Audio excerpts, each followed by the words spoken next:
I'm late, man. We got it. You're fine. Cool. Yeah. Okay. Yeah. Okay. Here we are on King of Cups episode 4. I don't know what the title of this one is. I haven't thought of a punny title yet, but it's my Pinocchio episode. Pinocchio, Homunculus, Gollum. This is the one I've been looking to probably the most out of all the episodes I've been recording lately. And with us we have returning Joshua The Branch, and Hello. for the first time, GordyTwoShoes. Good to see you, gentlemen. I'll do the best I can not to tell a lie so that we don't have any mishaps. Yeah, if Maybe you guys the thing want that to saves your life. You never know. If you guys want to introduce yourself first really quick before we get started. Gordy, if you want to go first. I'm GordyTwoShoes. I'm on Weaving Spiders Welcome on Saturday nights. You guys know me. Yeah. I'm around. He lives in your mind. He lives lives in your mind. like a bug, like an arachnid. Oh yeah, like Thanks. a Sebastian. Yeah. Brains, did you want to introduce yourself? Well, my name is Joshua, and I go by The Branch in the Weaving Spiders community. You can also find me on Wednesday and Saturdays, sometimes just in the chat, sometimes joining in, and also on Telegram and Instagram and all the other things. So if you want to reach out and collaborate or just talk, feel free to do so. And I feel like Pinocchio has a lot in common with all of us. So I think this evening's episode is going to really help everybody branch out and see how they're alike in maybe ways that they didn't realize. This is not just going to be a review. This is truly a demystification of all things Pinocchio. Wouldn't you agree? Yeah, with that being said, before we actually dive into it, I was gonna really briefly run down how I got to this idea of gathering us together, and that was simply very short. I noticed that there was multiple Pinocchio movies, and even a game that we'll talk about in a minute that came out this year, and I was like, it can't be a quote coincidence, because nothing is a coincidence, especially when it comes to Hollywood, right? So I wanted to dive into the mysticism of the wooden boy fable, and so here we are. So you want to discuss like the origins of Pinocchio and maybe what some of the possible inspirations were? That would maybe be a good, let's start at the root of the tree. Yeah, exactly. I'm gonna pass it off to you, Branch, first, because you mentioned something to me in a discussion the other day that I've been trying to look into, but I haven't found a really good source myself. And that is, he was saying something about the author of The Adventures of Pinocchio, the original Pinocchio tale. It being questioned if he was the true author of that original tale, and possibly like a Shakespeare conspiracy.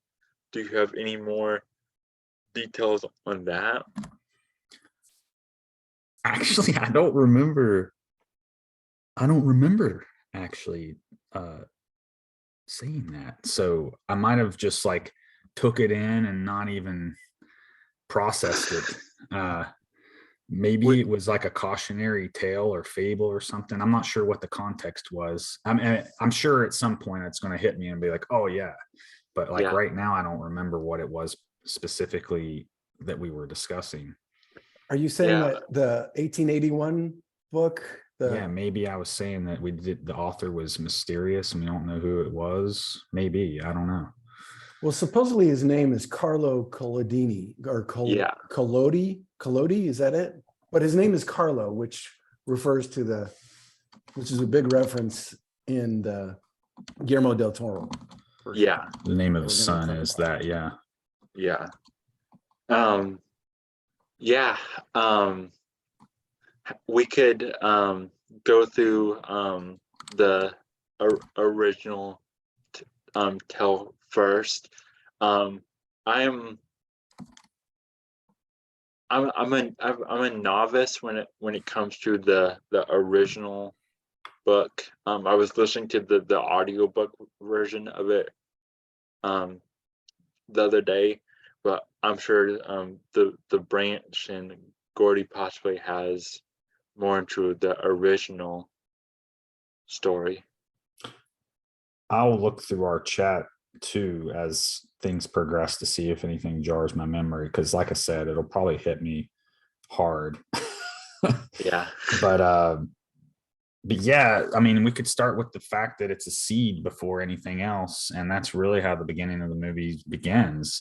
I don't know about the older ones so much, or even the Russian one for that matter, but it does start with a seed. A pine cone is a bunch of seeds. If you're listening to this and hadn't realized that, it is the reproductive part of the pine tree. And so what does Carlo pick up? He picks up an imperfect pine cone at first, and Geppetto kind of dismisses it and says, no, that one is not perfect. And then that really hit me hard, because I thought, wow, we have inside of our brain the pineal gland, which is named as such because it resembles the shape of a pine cone.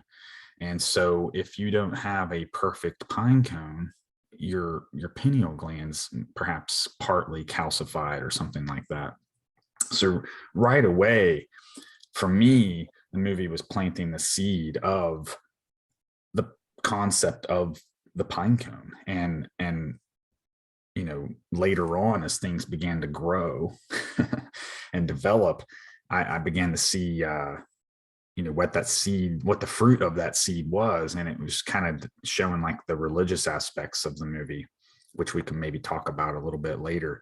But so it starts off with Carlo, of course, being a real boy holding the perfect pine cone, and then that later being part of his grave marker. I mean, the pine cone that he's holding is then planted at his grave. And then Pinocchio, is derived out of this, tree itself. So can we discuss like how the origins in this movie maybe differ from the others? Because I haven't seen the Russian one for instance. Or Okay. Yeah. Gordy, really quick, do you have anything to say on like the original tale of Pinocchio, or maybe your childhood memory of hearing the tale of Pinocchio or anything? So my history with Pinocchio is very limited. I just remember seeing Pinocchio as a kid. The whole carnival thing always felt pretty kind of pedo-y kind of, at least in the Disney version. I do want to go back to the pine cone, though. I mean, we're going to be referencing mostly, I think, the Del Toro version, correct? Yeah. Because that's the one that's most recently come out, right? So we're gonna mostly focus on that one to clarify. I just wanted to get like all the other stuff out of the way first. Really. Yeah, I know it was written in 1881 by Carlo Collodoni or something like that, but I mean that's all I really know. It's not like I read it as a kid, or it was I had any kind of connection to it or at all, but puppets were always creepy. Like when I was a kid, you'd go down to Mexico and there were always marionettes. Marionettes creeped me out as a kid. I did not like, I didn't have a problem with clowns. I didn't have a problem with all the other things that a lot of people have weird stuff about, but marionettes were freaky weird, like in a way that, I don't know. Yeah. There's like this sort of romance to them that I mean, other dolls don't have, I guess. But going back to the pine cone, the pine cone is not only the pineal gland, that's what your pineal gland is made from or named after, but it's also a symbol of the golden ratio of phi. Oh yeah. So, and you'll see that in all sorts of ancient architecture. Everything in all the cathedrals in Europe will have pine cones in the corners, and it's a common thing.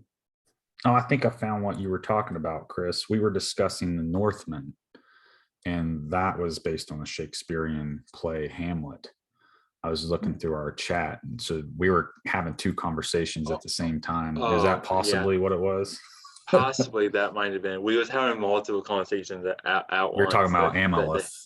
Yeah. Yeah. So I'm sorry to kind of confuse you, perhaps, because then right after that, I see a Spirit of the Beehive, which I know we'll be discussing at some point. So yeah, that's a good point. Yeah, the pine cone. That was the first thing when I sat and watched this movie. I made myself some tea. I had my notes sitting beside me, and I was like, I hadn't even like gotten in a position to start writing my notes, and it started off fading into the pine cone at the beginning. Ground my notes. I was like, oh, this is starting off right away. Okay, right off the bat. Yeah, that was very, very interesting. And of course, pine, the pine tree is also used. I mean, that's your Christmas tree. Yeah, right? Man, it's in everybody's home. Well, not everybody, but it's in a lot of homes right now. And so here's a question. Is your tree real or fake? Oh, just like Pinocchio. See, he's trying to prove he's a real boy when he's not, right? But most people don't even have real trees in their home for that matter. And so I kind of was giddy when I made that discovery in my mind about it, and then there's also a biblical scripture in Jeremiah 10 that is a prohibition against Christmas trees, and it describes it in pretty good detail. So I thought that was pretty interesting too, because one of the questions I had asked you is like, well, what kind of wood is Pinocchio? Like we were talking about that. But doesn't his name mean pine boy? Pinocchio? Like, is that the masculine version of boy, Occhio, perhaps? And then pine, Pinocchio? Because then the creature says he's a boy of pine or something, right? Yeah. Give him life or something like that. Yeah. The entity of life, the two sisters, which you'll get into. And did he in a borrowed soul, right? They make a point of mentioning that. So I'd like to discuss at some point, like, whose soul is he borrowing? Well, he has the same voice as Carlo. Oh, yeah. So maybe that's a hint that they use the same voice actor. Oh, okay, cool. Yeah. So before we get into Del Toro's version, which is mainly why we're here, I wanted to briefly run down the list of the other ones that came out this year. And so the first one to be released was called Pinocchio, A True Story. And that was one that was made by a collaboration between Russia, Hungary, and the United States. And what's interesting with that one is that one got famous for being a meme worthy movie because it was so bad, because it was had Pauly Shore as Pinocchio. Well, I was And about to ask, was it like a parody? Because by saying the true story, it's like saying, well, here's a true lie, because he's known for lying, right? So yeah, it like almost sounds like a parody on yeah, its it face. almost. And then, but what caught me with that one um is the color scheme of the movie is blue and yellow. And everything that was happening, you know, With this Ukraine. year. Yeah. Um, so I think again, them flashing with colors that I've talked about before, how blue and yellow is commonly used in color grading as like your generic Hollywood blockbuster. Like they always color grade it with blue and yellow, which was popularized by Michael Bay in the 90s, and it's still practiced to this day. In West Virginia, those are the state colors, blue and gold. But then the second one, of course, also really quick, Pauly Shore, is allegedly connected to some famous bloodlines, apparently. He's the daughter of Mitzi Shore, the owner of the Comedy Store in LA.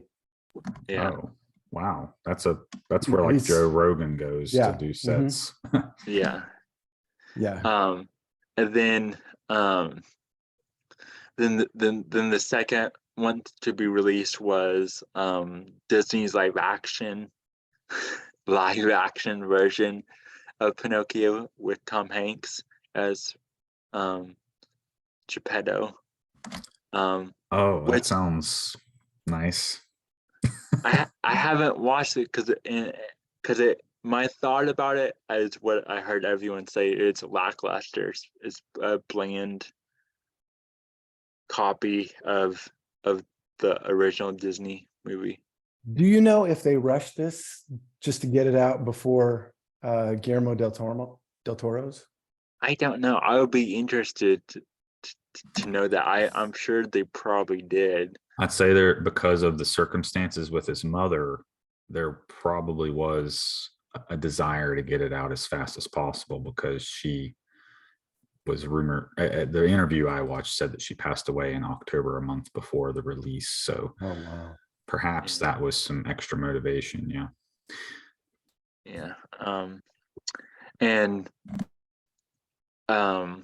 which we'll get into the star, but one of the interesting things about the live action Disney one is they removed the Worship on the Star. Yeah, that was a song, right? Yeah. When you wish upon a star. Now, who Have was you- singing that? Oh, Gene sorry. Simmons. Gene Simmons sang that. My Yeah. goodness. No, I'm not kidding. On his solo album, Gene Simmons did a cover of When You Wish Upon a Star. It's That's crazy, absolute dude. garbage. It is hilarious. When you wish upon a star, makes no difference who you It's like Louis are. Gillespie. It's so terrible, dude. It's got to be heard. Go YouTube it right now. What is he? Which is he the one that wears the star on his face? No, Gene is the demon. Oh, I thought they all were demons, actually. Well, they go by that, you know. But he's the one that's trying to look like one. He's the Okay. long tongue with the like. Well, I knew skull. one of them had a star on him, so I thought maybe he was the one, and that's That's- why he sang the song. That would make sense, but no, Yeah. it's probably more of a pedo signaling or something. I don't know. Probably. It's Gene Yeah. Simmons. And so yeah, in all these versions we're talking about, they actually don't reference the star, which is interesting. That they one of the most famous scenes from Pinocchio, it's not shown But it's Um, famous because of the Disney version, though, right? yeah, exactly. So So is it actually part of the original story, or did they just from create it? from the piece, I didn't listen to the full story because the audiobook was like 4 hours long. But from the part I listened to, which was past the part of Pinocchio's creation, there wasn't a star. Um, So it was like a little bit of Disney magic, eh? yeah, and I'm sure we'll. But the Disney star, that's interesting. So the Disney star itself does show up in other. It's like a trope then, Yeah, a Disney yeah. trope. In fact, I can briefly mention this because it ties into it all. Around the time I was originally talking about this whole Pinocchio thing, D23 was happening. This is when the Queen died.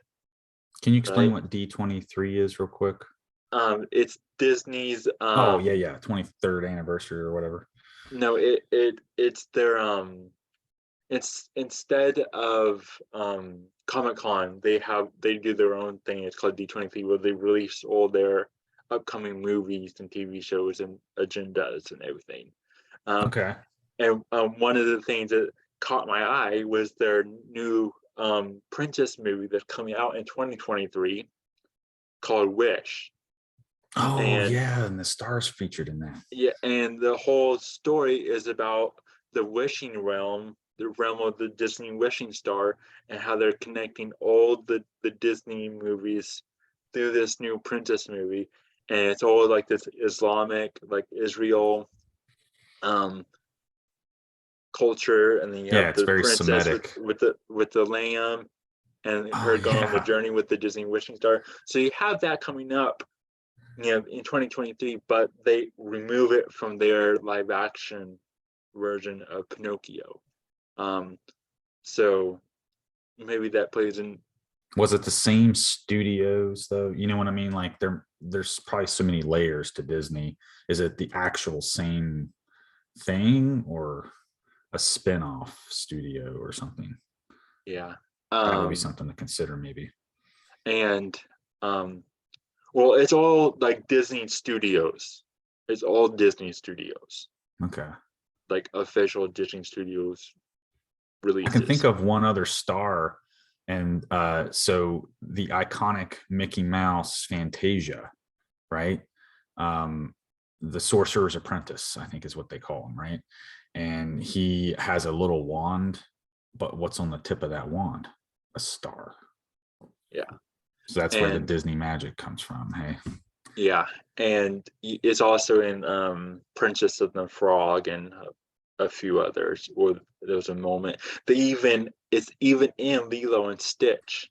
Well, it's joked about in Lilo and Stitch in a way, because Lilo mistakes Stitch's ship that's crashing as the wishing A star, wishing and star. and Starlight. she wishes Starbright. upon his ship, thinking it's a star.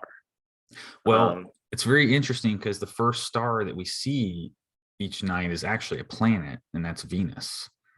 So what do you know the child rhyme? Was it starlight, star bright, the first star I see tonight? I wish I may, I wish I might have this wish I wish tonight. Isn't that the incantation Yeah. that they would Yeah. say? And the other thing I was going to mention really quick before we really hop into the movie is the Economist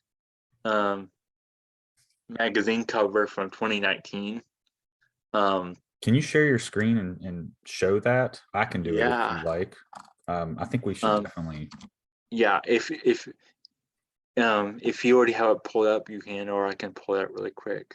I do, and I'll see if I can share the screen. Oh, it says screen sharing has been disabled, so that, it's not an option currently. But anyway, Anyways, I'll do it then. It's in our Telegram chat. Yeah, I'll pull it up. Yeah, this really caught my attention early on.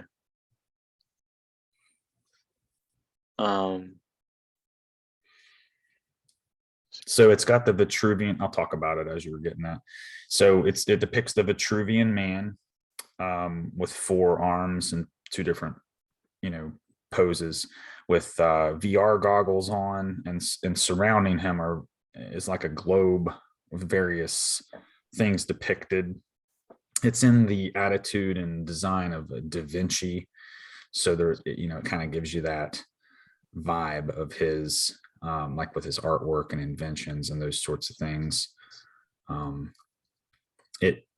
Even though it was in 2019, it seems to forecast rather, some of the events that are going on today, because we also see Putin on there, and it talks about Putin's pipelines, which we, recently the Nord Stream was sabotaged, and it shows Trump, and like outlines the proportions of his face. And then you got a panda for China. And now that you got it on the screen, I'll let you take over.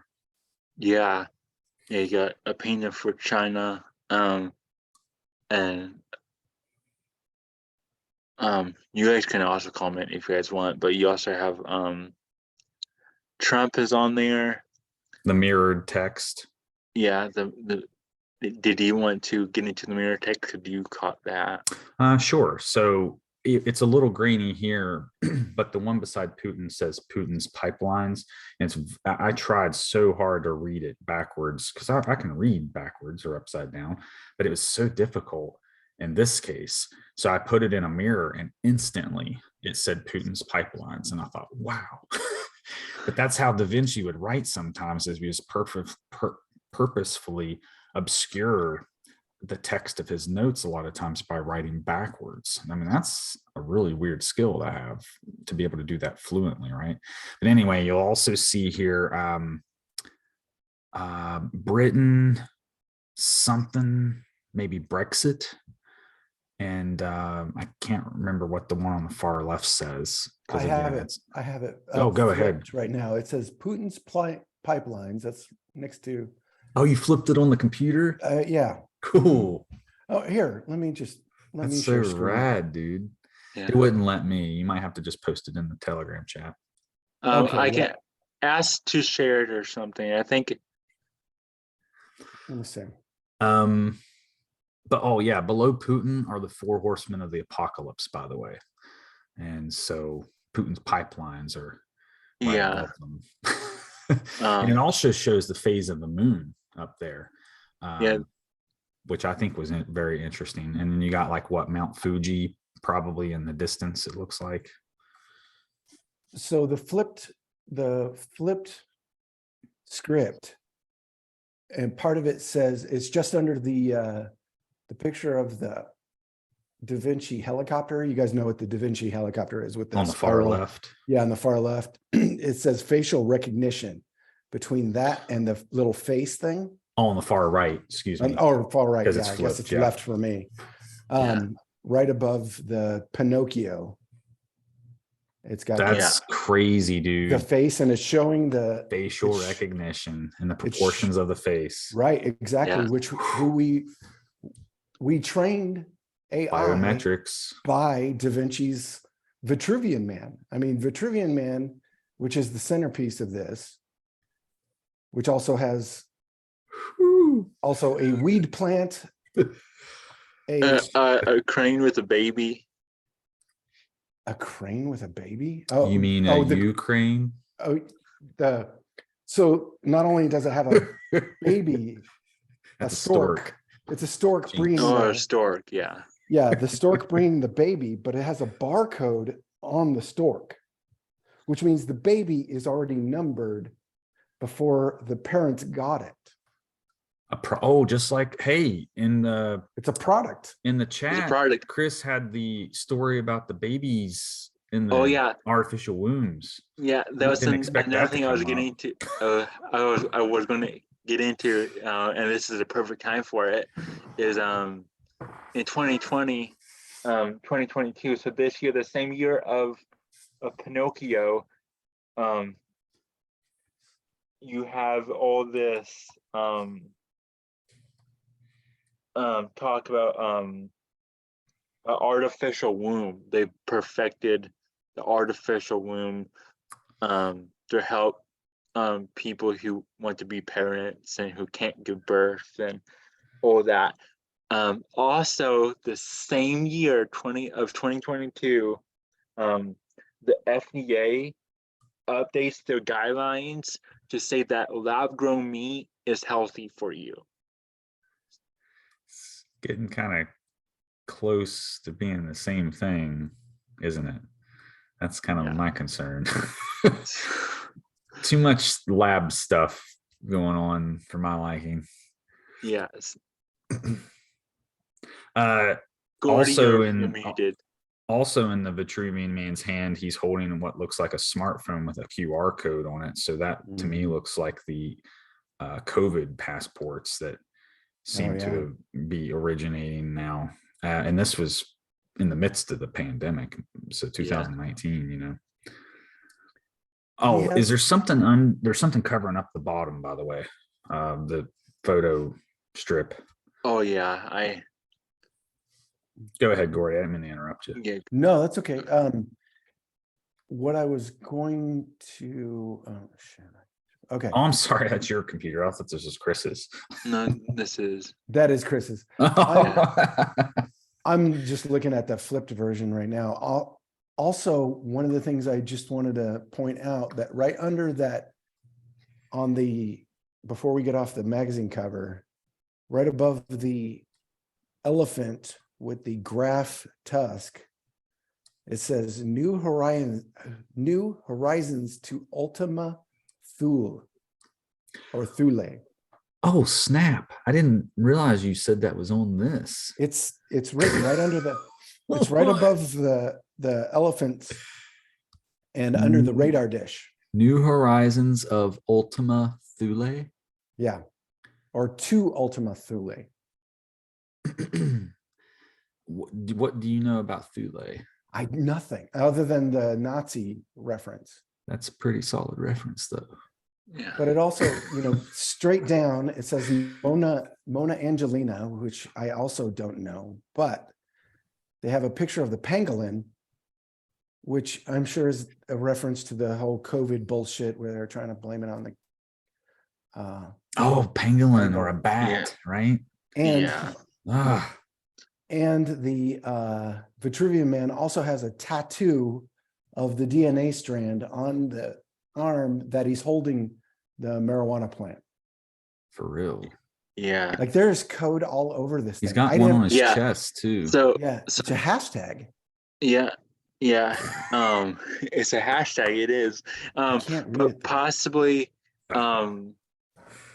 the DNA stain on the cannabis is the fact that they're legalizing cannabis everywhere. Every strain. And but it's all altered and it's GMO. And do we know who this lady is? Well, it could be a play on words because Mona Lisa is what's normally, but that's Angelina.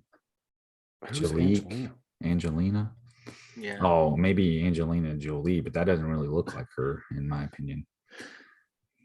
But somebody told me that the Mona Lisa was actually named after a lover of Leonardo's, but the name itself, though, is like a reference to Mona can reference monad, which is one singular, like the first cause or first principle, and Lisa can translate to oath to God. So, but this has been changed. So this could be Angelina. Is that what it says? So that's angel, small angel, one small angel, perhaps, is what it could translate as.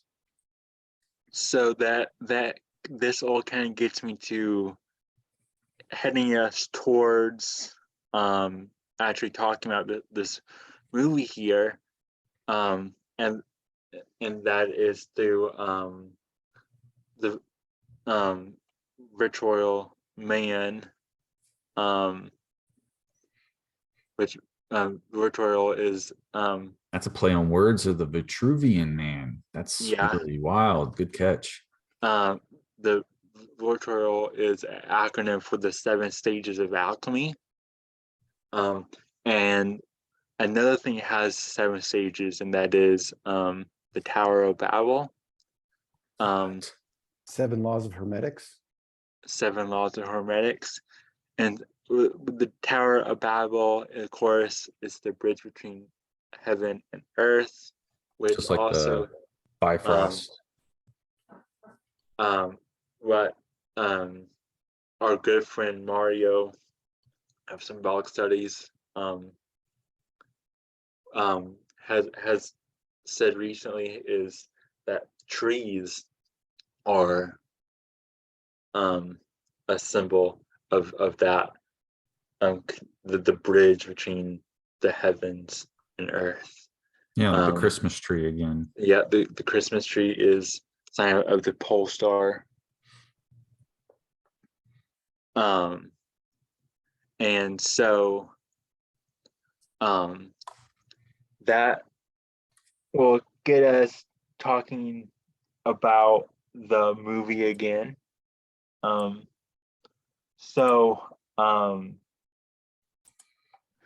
Really. Oh, did we even mention that there was a Pinocchio on The Economist magazine?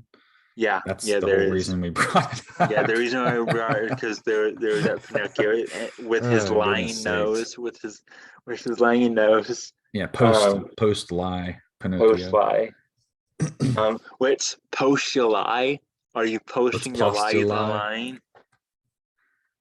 Would postulating be to postulate many times? It's like the plural version of postulate, postulate. Possibly. Oh, I skipped over this. The other thing I wanted to mention before we talked about the movie, of course, is Michael Jackson. That's a very good comparison, yeah. So as I was getting to this whole Pinocchio thing, this is I think this was like September. There was this hashtag that was going around, like it was like a obviously probably like a jokingly hashtag, but it was trending heavily online. That was Michael Jackson is returning in October of 2022. I remember seeing that, and in fact, I remember he was popping up a lot in various ways for me, and and that's how I found that rumor or whatever that, like you're referencing. Yeah, it's like the algorithm brought him back. Yeah, and of course, since I was thinking about Pinocchio, I was trying to draw connections. And I was like, I think that the ritual, whatever they did with Michael Jackson, was some type of a Pinocchian ritual. Pinocchian. Oh, and well, Pinocchian. Here's a thought. There's other movies too. Remember Roxanne? Was that about a guy with a huge nose? Yeah. I remember the actor's name, but and so what? Say if you look at Michael Jackson, you have the whole thing with his nose. How they altered his nose, right?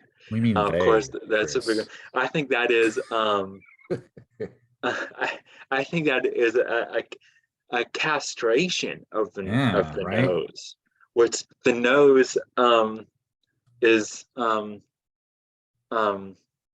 you can say especially if it grows like Pinocchio with every lie, it becomes more and more of a phallic symbol. Mm-hmm. So it's a castration. So now, no matter what Michael Jackson says, we can't tell if he is lying or not. And nobody knows because he has his nose chopped off. Nobody knows, Gordy. Yep. And so you have that, and then of course you have Michael Jackson, skin color changing with all that, versus just like Pinocchio, in the Disney version. We don't see it in the Del Toro version of Pinocchio going from wood to flesh. And then Michael Jackson. You said that, by the way. Wood to flesh. Thank you. and and then you have Michael Jackson. Anytime we see him in the media, he's always portrayed with this boy-like sense of wonder, right? Just like Pinocchio. But he's also been perverted in many ways, just like Pinocchio. You know, he gets misled, he gets perverted in certain ways. And that also got me to think about another famous character who doesn't have a nose, Voldemort, and who is he wanting to go against? The boy who lives, the living boy, Harry Potter, who has the lightning bolt, scar and all that. So yeah, I thought that was interesting enough to mention. But yeah, let's dive Well, I got nose first related. into That's Chris. That was perfect. I'm sorry, I didn't mean to get in your way of that perfect nosedive there. Gordy, did you want to start us off going into Del Toro's Pinocchio here? Sure. I mean, I don't remember how I just watched it last night, so it's a little fresh, but I just wanted to get a good straight through, because I mean, clearly Pinocchio, it's popped up this year. I mean, there's no coincidence. I mean, clearly we're in these circles, right? As whether it's all synchronistic. There's no such thing as coincidences. We've already established this. This is where we live, right? Well, even the time of year, like you said, is no accident. Everybody's got a pine tree in their house right now, Very good. Yeah. I wanted to bring this up real quick. There with you watching to making sure you're a good or bad boy. Good boy or bad boy. Isn't that what this is about? He's going to be a good boy. Naughty or nice, kind of, yeah. Yeah. I wanted to bring this up real quick too. The pine in the Dictionary of Symbology. Oh, cool, dude. Thanks. Like other evergreen trees, the pine is a symbol of immortality, which is kind of the theme. It's not Pinocchio for my whole life has been a symbol of lies. Don't tell a lie, right? This is the whole theme of Pinocchio. It's not necessarily the homunculus thing or the golem or whatever. You have the adult understanding of what it is now, but it right. Yeah, I feel you, man. We all have different as everything we look at, like an Aesop we see fable. in a different light, right? The older we get, everything becomes different once you re-examine everything. It's like going back and listening to the music you loved in high school, and you're like, oh wow, that's what that said. Or watching The Never Ending Story. Right. Yeah. And you're like, holy shit, this is way deeper than I thought. Yeah. Okay. So conifers, by virtue of their shape, also partake of the symbolism of the pyramid. The Pythagoreans chose the pine for their sacred tree, associating it with the cult of Attis. Pine cones were regarded as the symbol of fertility. So, and I mean, it's kind of the whole thing is he wants to become a real boy, get a soul, right? This is the Frankenstein thing, that Frankenstein was created by the puppet master. And you mean Frankenstein's monster was? Sorry, Frankenstein's monster. Yeah. Thank you for clarifying. Same mistake. I did. Well, I do it now because everybody else does. I used to. Did he have a name? His name is Adam. Yeah, Adam. It's Adam. Yeah. Cool. Yeah, see, I didn't even know that. Thank you. In the book, his name is. I mean, they don't give it to him until later in the book. He's just a nameless monster. Does the bride have a name first? Is she Eve? I don't remember if the bride had a name. Because now if it was like Adam and Eve, now I'm going to have to like watch these and really have a But Yeah. yeah, dude, you need to. Yeah. new Yeah. perspective on the whole thing. Needs to watch both Frankenstein and the Bride of Frankenstein, because talk about homunculuses. And even Juan brought this up. He was quoting some other alchemical stuff of people making jars of small people, and that's what they snap. do Vessels. in the Bride of Frankenstein. That's one of the things that Dr. What's his name, Pistorius or whatever, the evil doctor that comes in, he has his own homunculuses, which are in these little jars, and one of them's a mermaid, one of them's a king, a ballerina. It's a trip. Dude. Watch the Yeah. stuff. Watch it again. Man, they don't And- make them like they used to, huh? For Yeah. real. I have to say, I just sorry about this, Gordy. This is a full circle Ouroboros for us, because my Always introduction is, to this, bro. my introduction to the spiders was watching the Golem with you guys. Yeah, Oh, right. whoa. Mhm, that's right. And Yeah. Pinocchio is by definition a Yeah. the golem. golem of sorts. Yeah. The Mhm. the Golem, and so and yeah, that's the whole theme of this Oh, episode. can I weave is on this Golem, real quick? Homunculus. Yeah, What- definitely. do you remember how to animate the golem? Yes, you speak a secret word and put it in its chest. Do you know what Yep. the word was? It's the word for truth. Emet. E-M-E-T.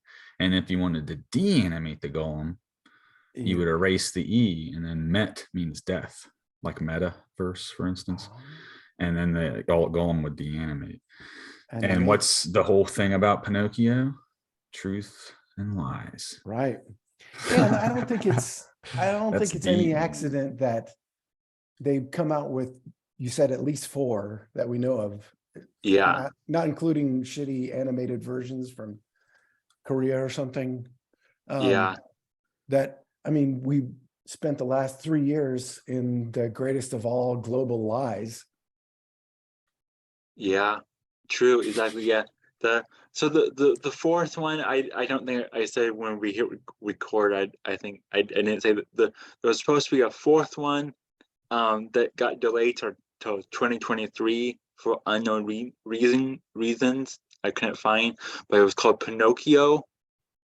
And the Water of Life, which reminded me of another movie that is coming out, and that's Avatar 2, The Way of Water, which Avatar is about, humans putting their consciousness into these artificial replicas of these blue aliens.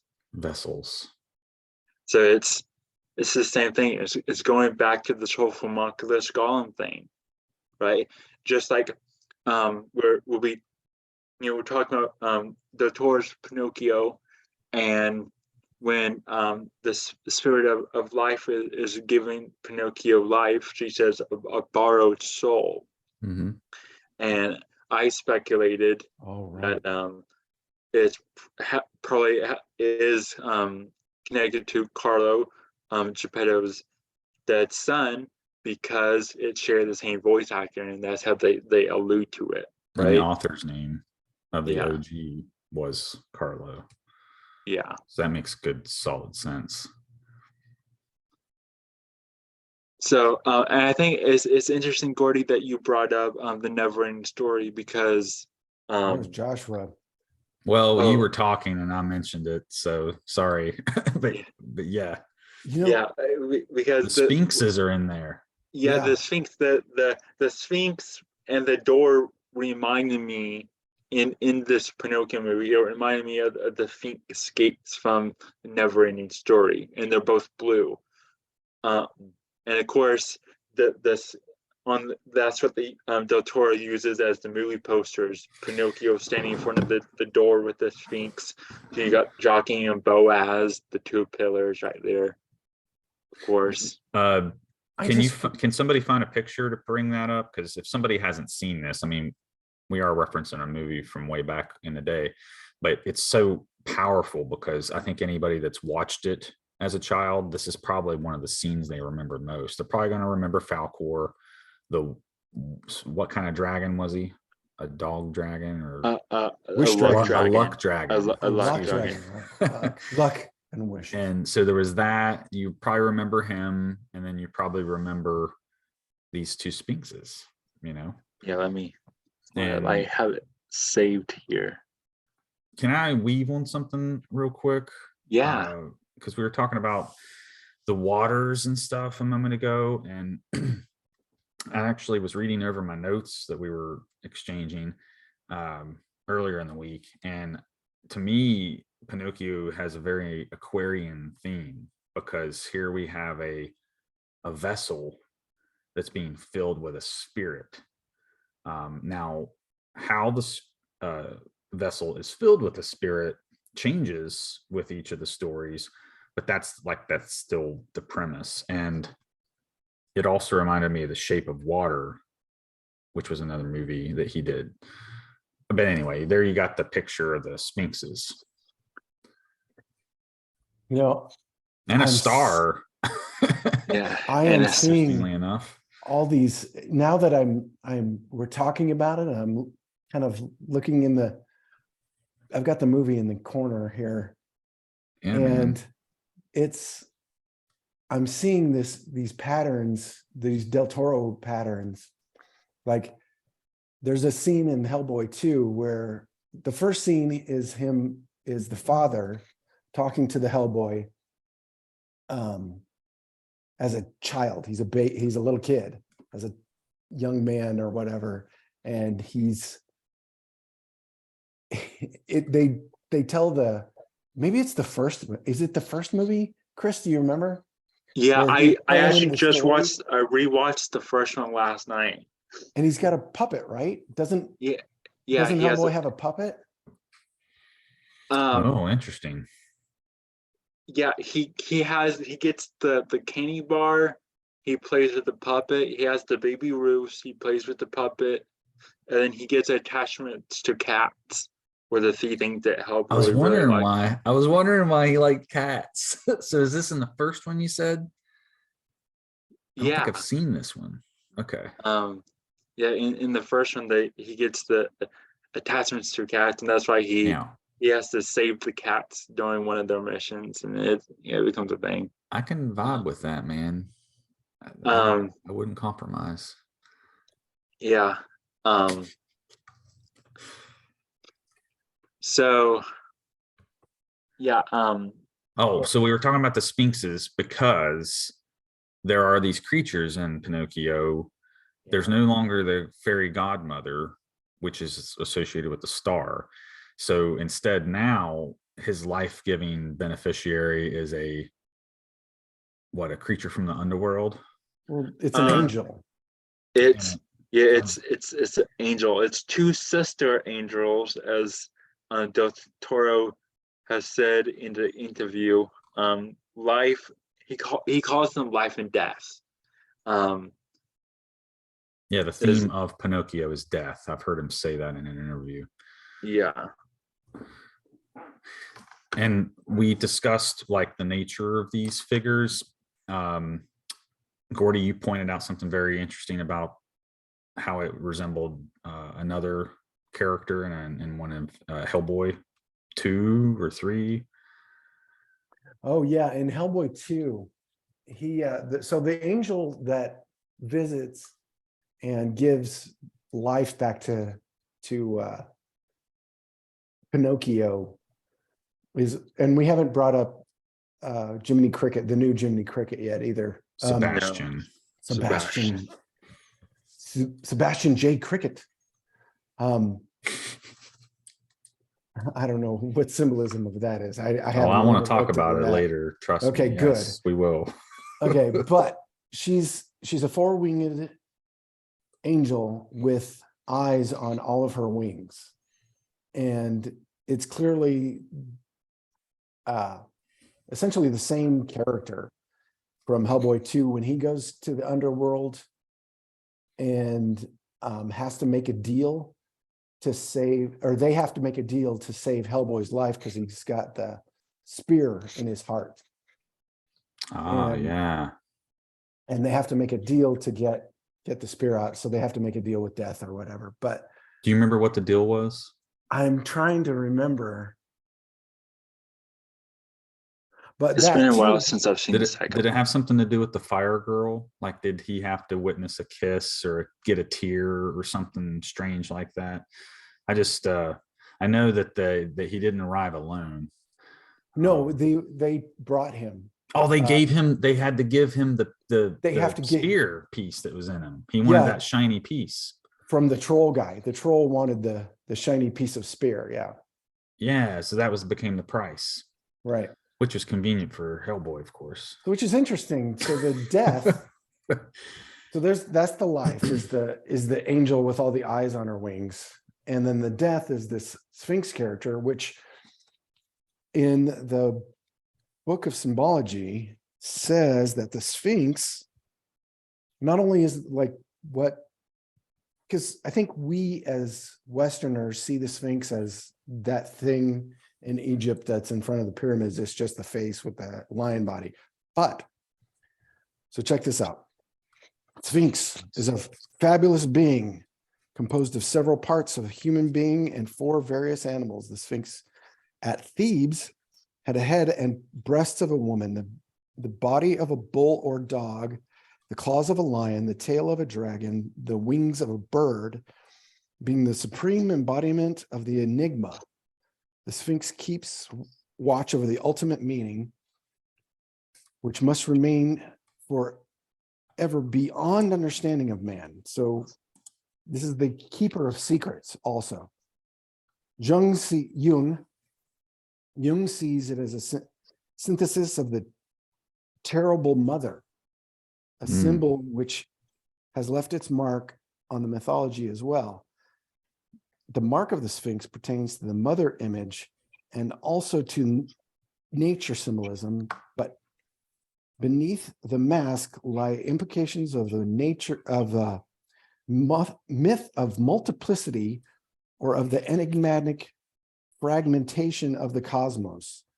According to the esoteric traditions of the Giza Sphinx is a synthesis of all science of the past. It is shown contemplating the rising sun and seems to embrace both heaven and earth in its meaning. It is, of course, a symbol which unites in the midst of heterogeneity of the existence. The 4 elements corresponding to the tetramorphs, the quintessence of the spirit signified by the human part of a figure. So anyway, so a real Sphinx is supposed to look like this. That's what I'm being told, apparently. Yeah, it's a chimera. It's a chimera. Amalgamation of the various kingdoms all into one being. Right. That's deep, man. Thanks. That's a good book. Is that And from your inheritance library? Actually, this one I found at the occult bookstore. That's a good find. But yeah, that place is a treasure trove, man. $8. So this one is life. That one's life and the other one's death. Yeah. Yeah. And note the eyes. So it actually floats into the room like those eyes from the Tool song Lateralis, like they're floating around. And Sebastian, which I just looked up the name, it means revered.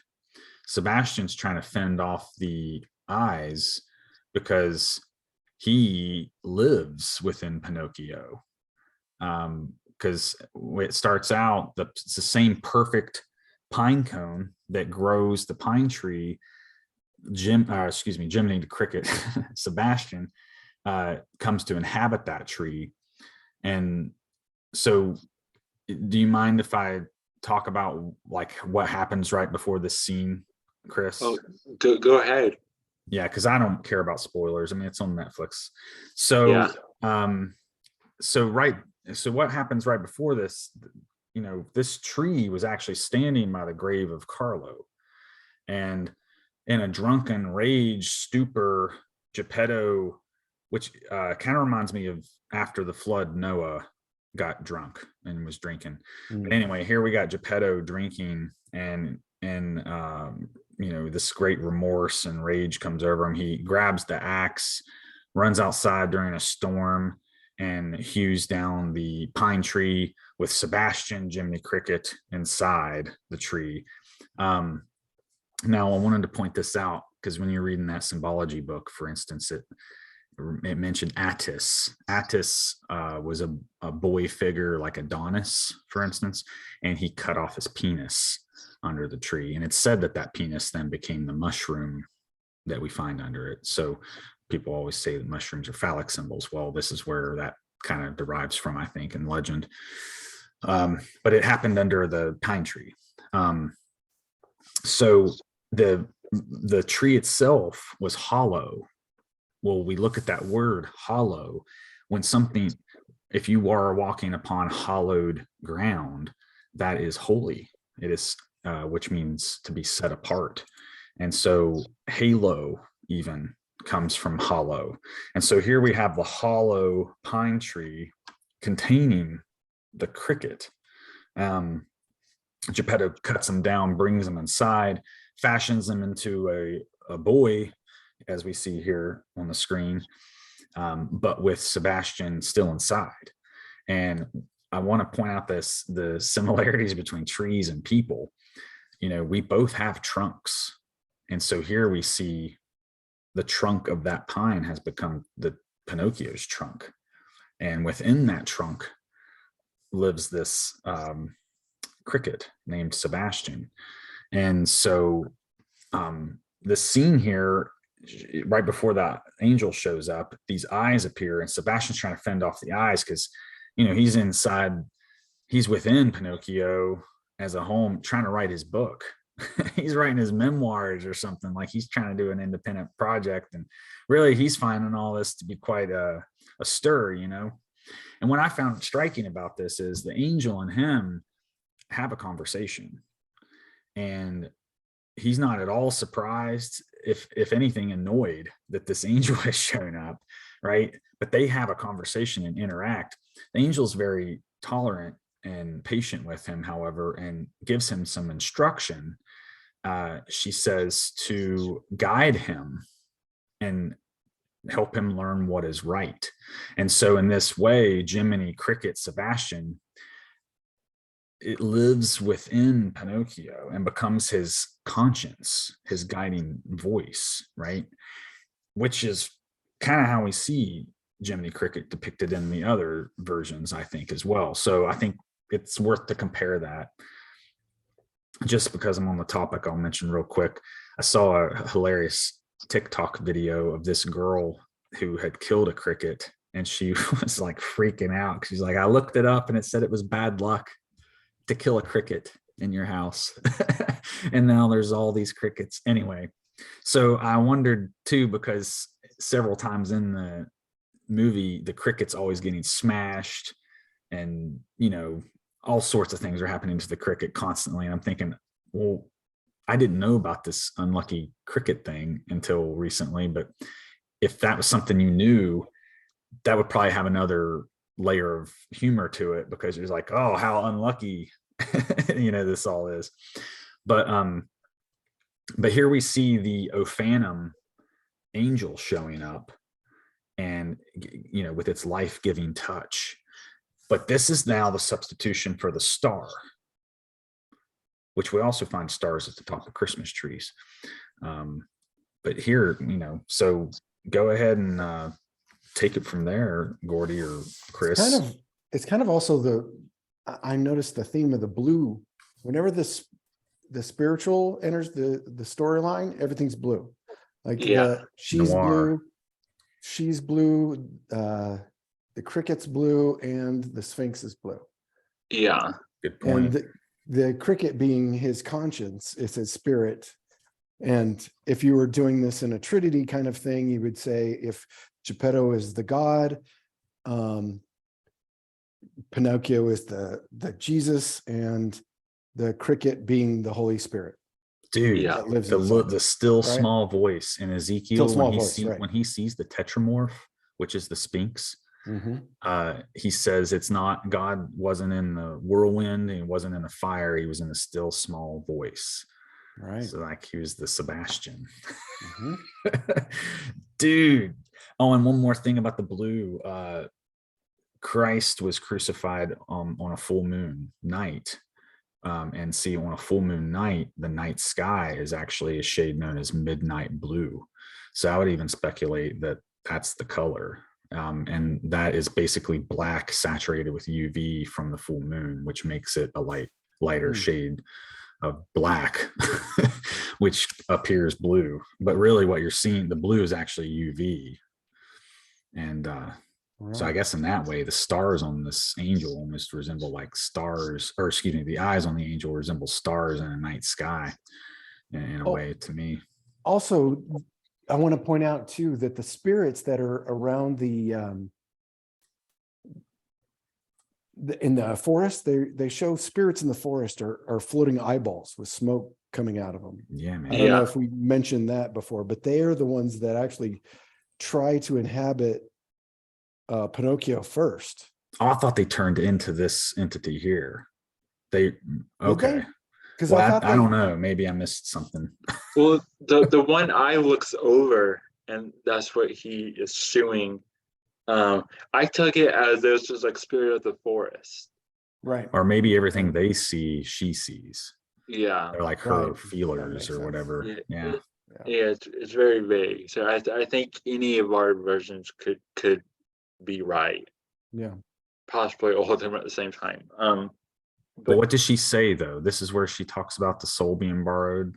Yeah, this is pine, borrowed soul come to life, and then she tells that to the cricket to guide him. Another thing I just noticed that I don't want to always bring up Doctor Strange, but so the angel has the white fingers, like her fingers are white up until this, like they're charged, like charged chi, or it's a healing prana, touch, Reiki. Yeah. Whereas this is a whole Disney thing. Disney used that the opposite symbology for them, the evil magic. When Scarlet Witch has the Darkhold, when any character uses the dark magic in Doctor Strange, their fingers turn black. Ooh, that's interesting. So this is just the opposite, the healing, the life in the hands. Yeah, I like that. And also, what I do have that crow branch that Del Toro did in that interview. He says the trilogy is of Pan's Labyrinth, The Devil's Backbone, and Pinocchio. Yeah, Devil's Backbone. I couldn't remember what it was. Thanks. Yeah. Can you talk about that briefly? He says they all are set during between the world wars, of course, and setting all three of them, but also the Devil's Backbone in particular, he says parallels with Pinocchio because it's about life being immortal, because it's his vampire story. It's a story about vampires being the immortal man, and wanting to die. He said that's the whole for an end. Yeah. And Pinocchio is more about death. His version, at least, is how he says that in the interview, which is interesting. But he also says in that interview, he talks about his upbringing, and he says he calls it Mexican syncretism. And he says all Mexican syncretism is, and this is a quote from Del Toro, is Catholic myth, and pagan mysticism. Well, that explains a lot. And he says when they was trying to get everyone to obey and convert over, they started blending, and he said the religious kind of influence that he derives inspiration from, he refers to it as Mexican syncretism. That sounds fun. Um, We should all have our own little versions. yeah, Some Arizona syncretism, Missouri syncretism, Jersey syncretism. That smells like garbage. Hey, by the way, garbage, hot garbage. You know the name of that monkey, Spazatura.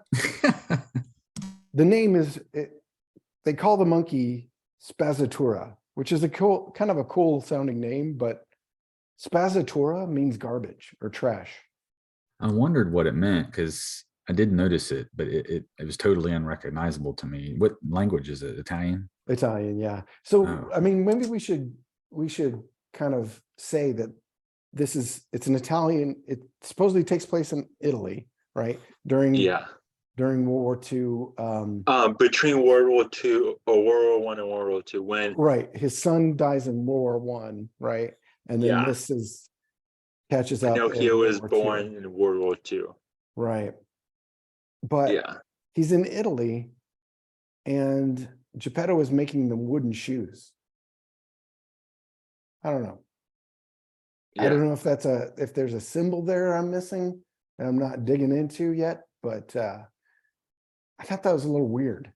Like, did it always happen in Italy? Is that where Pinocchio It's kind of a wooden clogs or something that Holland is closely associated with. Yeah. Right. That's what I'm saying. That's not something you associate with Italy, especially not fascist. But Geppetto could have been an immigrant or something. I mean, it could be a nuance that we're missing because maybe it's like in the 1880s book or play or something. Yeah. Which would make sense, of course, if he were an immigrant.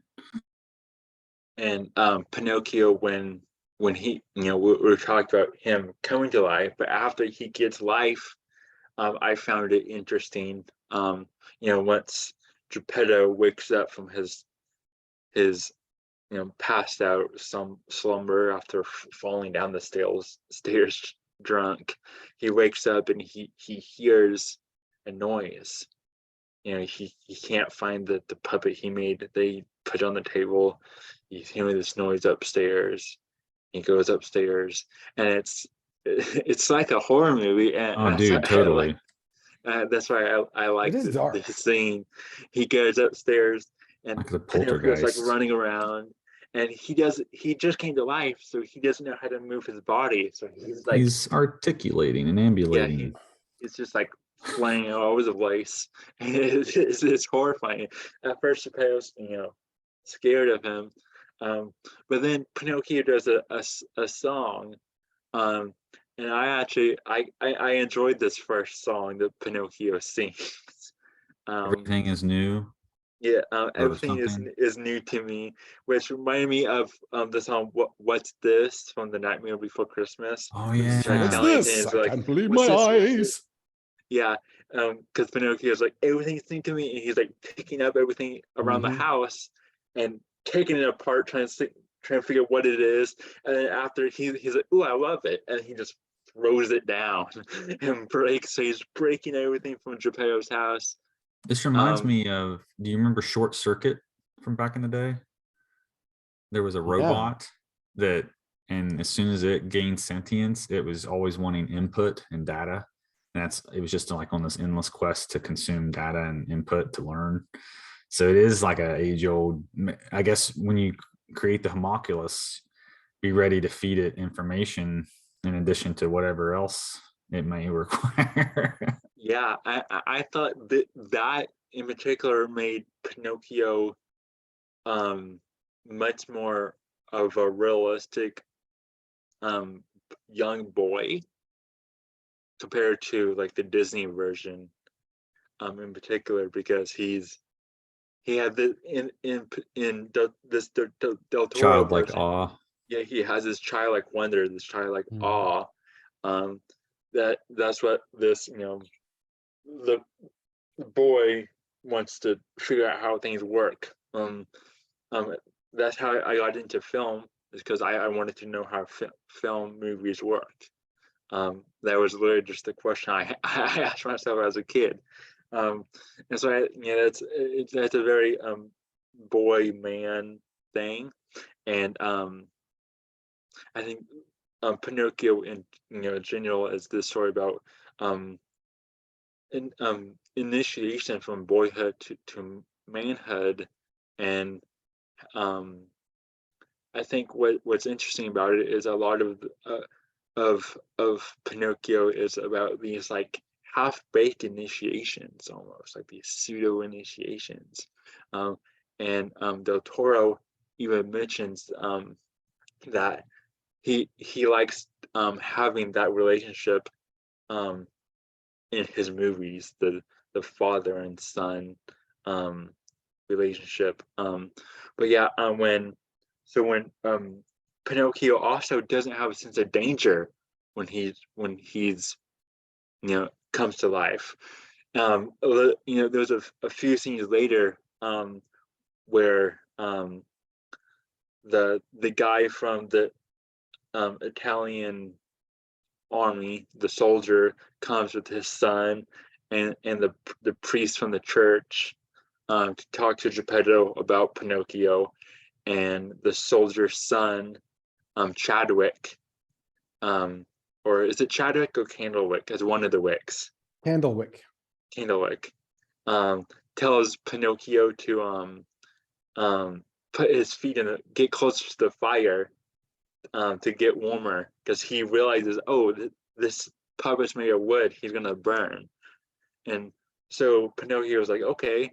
And so he gets closer and he gets his feet in the fire, and he goes, Papa, look at me, flings around, and he's like, my feet are lighting up.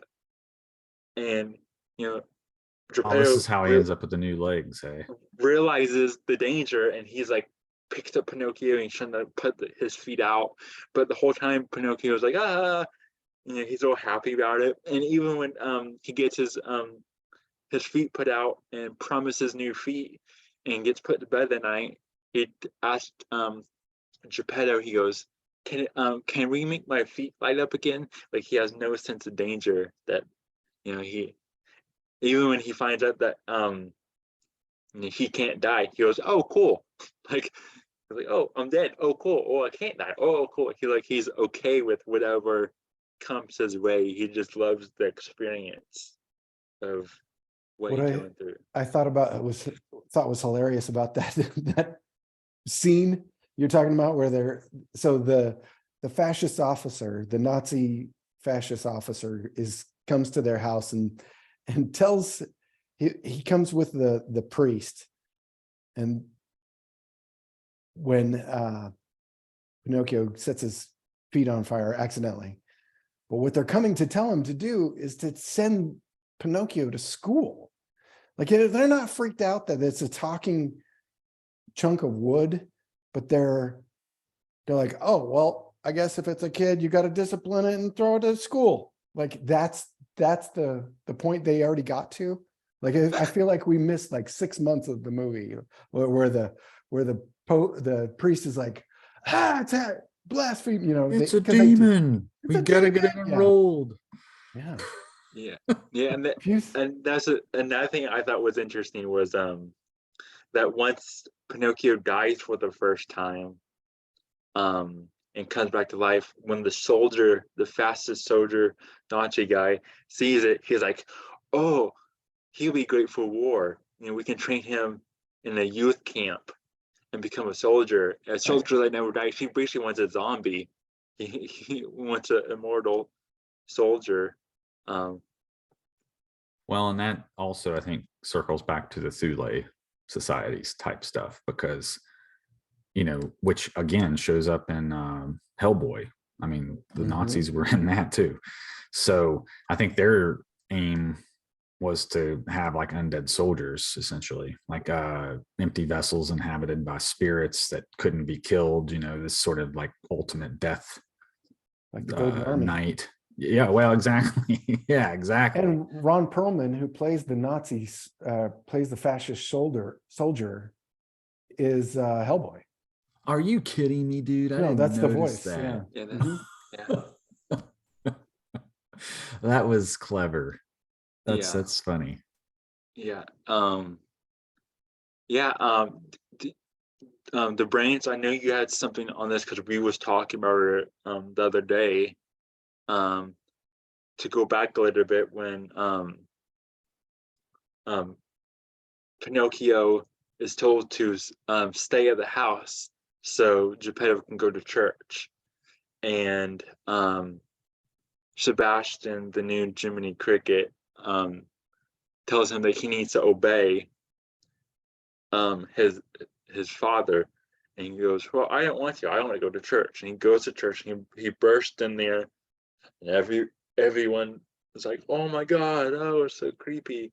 Um, you know. And then afterwards, um, a few scenes later, when it's just Geppetto and Pinocchio in the church, and they're working on the Jesus on the cross, which is all made of wood. This is Pinocchio goes, the very same church where Carlo was slain, right? yeah, well So that's the significance here. I think we need to capture that. yeah, and Pinocchio's talking to Geppetto, and he goes, "I don't get it. They love him," and he points to the wooden Jesus on the cross. He goes, "But they hate me, and we're both made of wood." Word. Oh, dude, it's deep. You ready? Go for it. And we haven't even brought up the whole fact that Geppetto is doing a piece for the church. That's why the whole Mhm. thing happens, is because he's doing the central piece, the central crucifix of Jesus on the cross, when Carlo gets bombed and killed. And Yeah, and the arm gets broken off. right, the arm The gets left broken. arm, actually, Mhm. which would be severity in this case, mercy, severity, that kind of symbolism. And he gets chided by the priest too for having worked on his own special project of Pinocchio rather than fixing the church, which there's a hole in the roof. One of Christ's arms is missing. So, yeah, there's some structural integrity issues there with the church. But that was just another jab they gave to him to kind of guilt him into coming back and fixing the church. And so that's why he was there.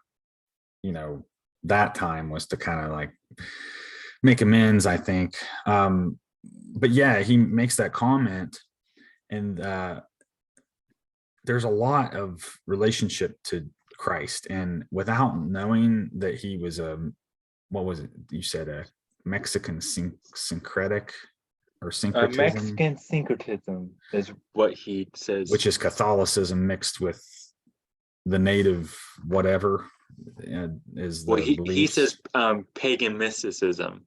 So, but yeah, so it makes a lot of sense now, because a lot of this I felt was possibly, even though they were pretty strong parallels, I felt like I was still perhaps speculating. But now knowing that, I don't think that it's speculation whatsoever. This is in fact probably an analogy for Christ. Oh, And I got a few things to share here. So one of the really strong connections, aside from the fact that Christ was trying to teach us about our pineal gland and activating it and maintaining it, that's our crown chakra, for instance.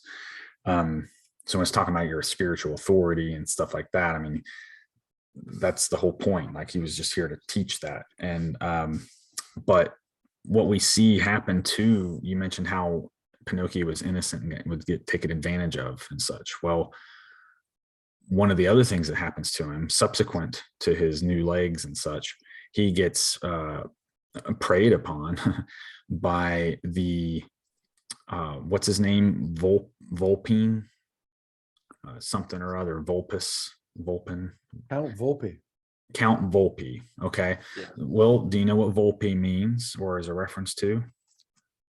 That is the scientific name for fox.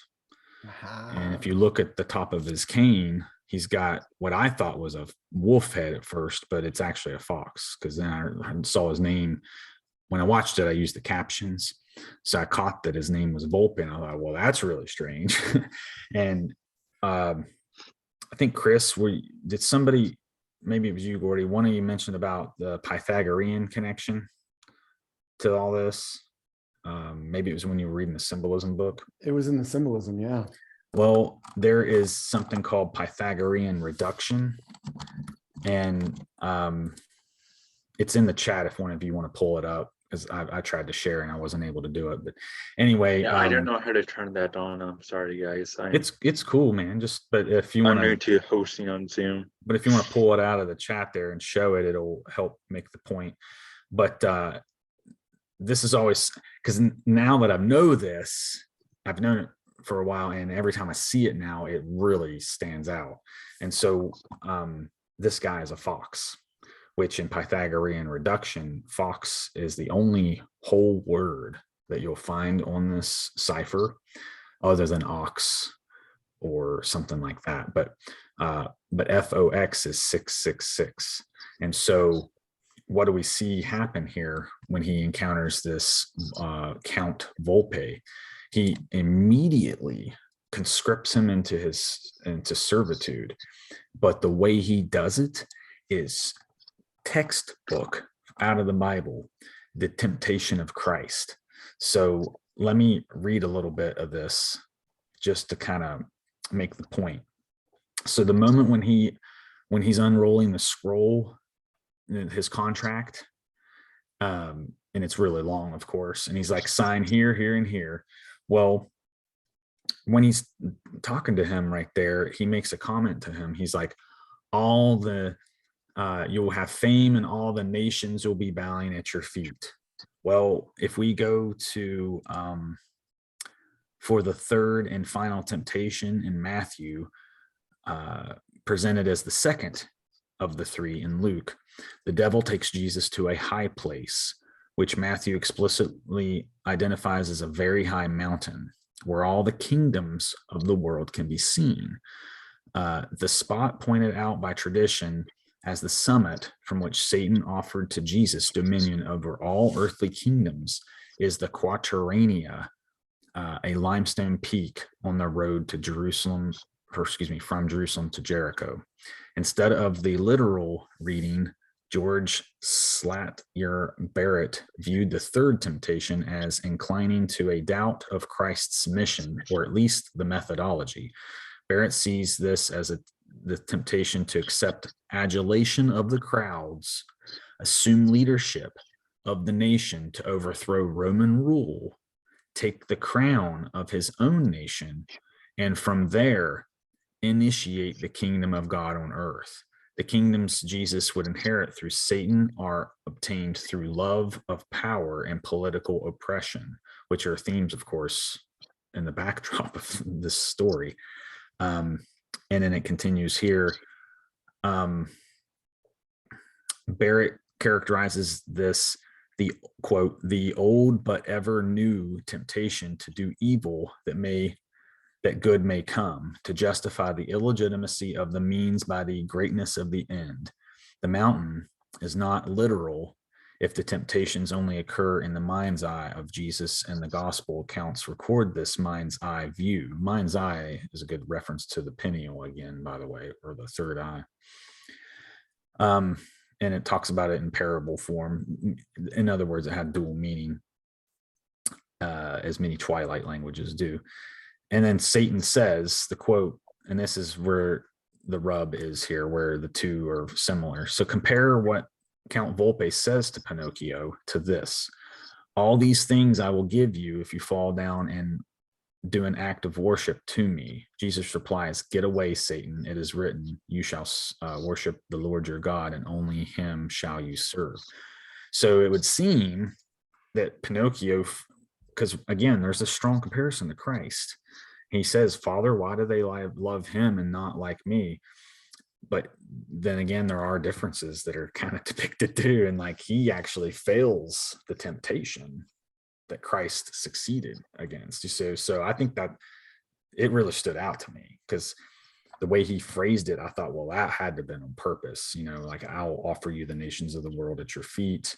Just sign here, says the fox 666. And you can see it right there, right? With the orange letters on the screen. Yes. So, bam. Now, one step further, just to kind of put the icing on the cake here. My name that I use is called The Branch, right? And so that's actually after referencing something in Isaiah 11. I don't know if I shared that in our chat or not, but Isaiah 11 talks about the branch coming from the root of Jesse. And when I was watching this, when he lies, his nose shot out like a tree branch. And I thought, well, that's really strange, man, And again, because it's comparing him to Christ and all this, I thought, well, maybe that's a weird reference to like this branch type thing. And then furthermore, which arm was missing on Christ? The left arm. Well, it's the left is the law, which is the wages of sin or death, right? Well, that's very left hand in terms of its punishment. The right hand is Christ, which is the exemption from the law or punishment of death. So just like your two sisters, you had your right hand sister, the angel of life, and the left-handed sister, angel of death. In this case, the left arm of Christ was missing. And in this prophecy, it talks about the branch bringing the kingdom of God, which is what this person is speculating in the temptation of Christ is when Jesus was here, he denied that opportunity and passed the temptation. So it would almost imply that Pinocchio could be like the Antichrist, where he fails the test, and then gets the kingdoms of the earth delivered to his feet. See what I mean? So it blew my mind, dude. I thought, whoa. So as far as archetypes are concerned, like I felt like you got Christ and Antichrist, like Pinocchio is, but it's like he's also got this childlike awe and innocence and stuff, but it's like he has the sinful nature at the same time or something weird like that. So anyway, I know that was a little long of a weave, but I couldn't ignore it because of all the angel symbolism and Christ stuff, and even he himself was comparing himself. So I thought, well, that's fair game. But yeah, there's the weave on the, and he's hollow, he's haloed, he's holy. Oh, yeah. And one more, I got one more biblical thing. Sorry, the cricket thing. So this same character could even be possibly the locust king in Revelation, who because he has what living inside of, what does Pinocchio have living inside of him? A locust. So, and what's really weird about cicadas in particular is they lay eggs in a branch as well. Then it drops to the ground, then they go into the ground, but they actually lay their eggs in the branch. So I find the locust cricket thing here with Pinocchio very weird, and it's very biblical in nature. So thank you for allowing me to share all that. Yeah. I hope it makes sense. Cool. Yeah. Gordy, did you have anything to go off that?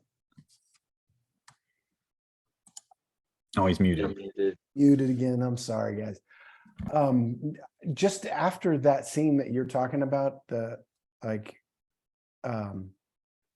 he burns his, I mean, I know we jump around all over the place, but the scene just after he burns his feet is another, I think, it's kind of a theme that Guillermo del Toro does too, is the bedtime story. I think it's in Pan's Labyrinth. It's also in Hellboy. Yeah, you're right. He read the Hellboy when he was little. Yeah. Also, did you notice what is on the 4 posters of Pinocchio's bed? Can I share my screen? The 4 posts or posters in his room? What? The post on his bed. Okay. All right. Let me see if I Pine can. cones, perhaps. Can you? Is there an option for you to request to share? Yeah, can I request to share? Let's see. Let's see. Share screen. Seems to be working. It won't let me share Oh. screen. So I need permission. You Host can disabled share. You can take a screen capture and post it in the Telegram. Oh yeah, I could Yeah. just throw it in the Telegram. Yeah, let me Yeah, share. I don't know how to. Anyway, I will. I don't know how to give you access to. That's But- all right. I will Well, drop it. while you're Okay. doing that, let me mention one more thing. So, since the Nazis are involved in this, so again, where did Hellboy come from? He is the spawn of the devil. He is the devil's son. Also, But I mean, I think he is and Pinocchio brought- have a lot in common. Well, he Is- came from the realm of the seven beings of chaos. So they go Yeah. back to seven. The seven. abyss. They're both products of hell, essentially, if you really think about it. And I think it's really strange too. The Thule topic kind of came up because it's like you got the sun and the black sun, those kind of themes. Did we get the screen cap? I'm getting it now. But that is exactly what it talks about in Revelation with the Locust King. Is he's Right. like at the gate of hell with this key that's given to him by an angel. So you can kind of see like the life-giving angel being this person with Pinocchio. It's like, well, here's this key, do with it what you will. Oh, just by the way, if you open that gate, all hell's gonna break loose. So watch out. So I just think it's interesting because Pinocchio kind of does a lot of antics. And I think the guy looks like a fox even. Yeah, he does. He looks like a fox, but I also, since we was talking about him as being like a Lucifer type character, I kind of Totally. pictured his hair as horns at some point too. And he had his nose was a lot like Pinocchio's too. Yeah, he probably lied a lot. But here we go, Gordy, get into this. No, dude, I have nothing to say. All I need Sebastian to show is the picture. That's all. speaks for itself. Owls. I'm just saying. Owls. Well, why do owls stick out, Gordy? Because I don't know. They don't have mean, any you- significance whatsoever. They're No, just, I mean, you they're like just, owls. You observe owls, right? I mean, maybe not everybody that's watching knows that. Oh, that's true. That's true. Maybe not everybody. So if you follow my Instagram, I have shit tons of owl pictures because they love me and they follow me around and they live right, close. Two families of owls have kind of adopted me and I've kind of adopted their kids. So owls have a very big significance in my life and they kind of help me get clean of a lot of things and reevaluate my life. And they've been pretty instrumental, but this I thought was interesting because this is Pinocchio's. So picture is Jiminy Cricket, Sebastian talking to them on Pinocchio's 4-poster bed, and he has 4 owls on his. I'm thinking, I need a bed like that. That's what I'm missing. That's all I need. That's so cool. It's a 4-poster owl bed. Anyway, but I think it is interesting that he chose a great horned owl, not just any old owl. That the horns also symbolize wisdom, as owls do, but Yeah, horns in spiritual sense is wisdom. that is very correct. And Moses is often depicted with horns. That's right. As a matter of fact. Mhm. Yeah. And in a lot of ways, that owl has a lot in common with Pinocchio. I mean, it's they're both hewn and out of wood, so it's very similar. Chris, you mentioned you got some animals living around you too. So Yeah, it's a that good would, time to talk yeah, about The next that. scene. that's a perfect segue.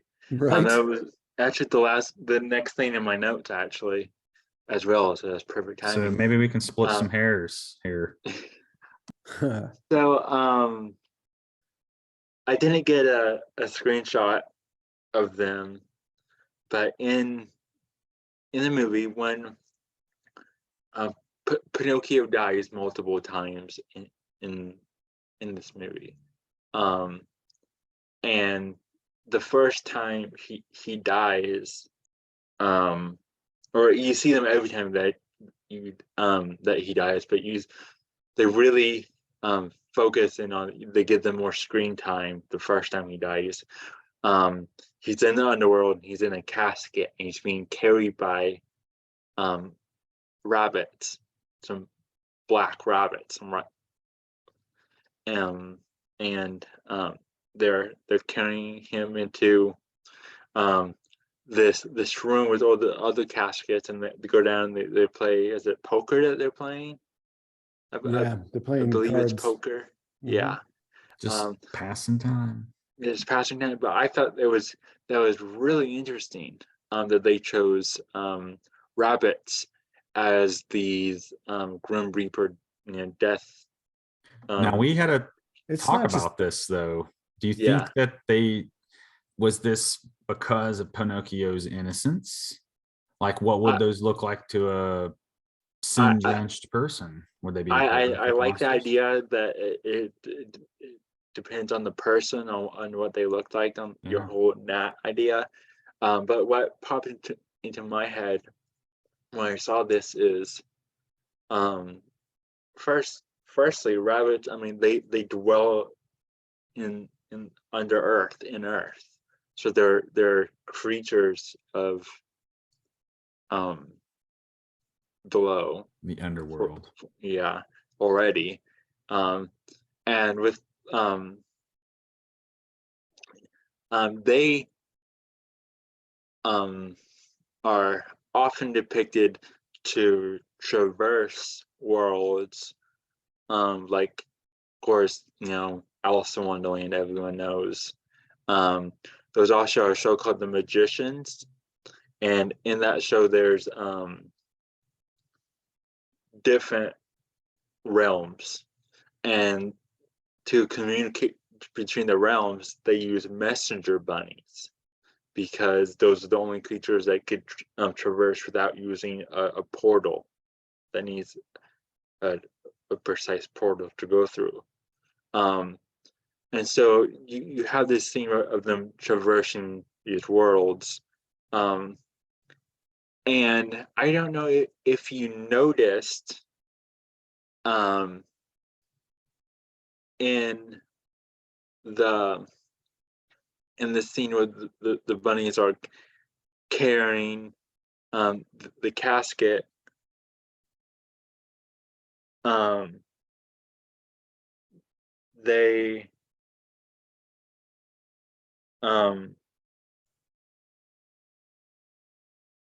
they are you can see what it looks like. To me, it looks like roots of a tree, so that it's the as beloved so below of They the are rabbits. undertakers because they take you underground. Yeah. But yeah, Gordy, did you have anything to say on that? I dropped a picture in the chat group if you want to show it.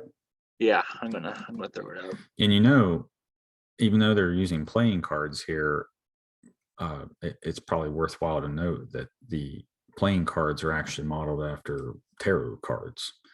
So I don't know if we get to peek at which cards they have exactly, but if you could see which cards they had, that would tell you if it was like an 8 of diamonds would be like an 8 of staves, for instance. Major arcana would be like your king, queen, etc. So that's another thing to keep in mind. His fortune, they're like gambling with his fortune in a sense when you look at it that way. Yeah. Also, you guys Taking noticed that maybe taking I'm, bets. I'm sure you guys probably recognize that the black bunnies being really similar to the Donnie Darko bunny, right? Yeah, that's Oh, another thing I was good. gonna say. Yeah. That's good, man. Yeah, it's okay. So if you're not familiar with Donnie Darko, there's a character in it called Frank, and I think they call it something undead, mechanical undead or something like that. I can't remember how they called it. Manipulated undead. That's what it was called. But the rabbit, the Black Death Rabbit, was the one that came back to fix timelines and in Donnie Darko.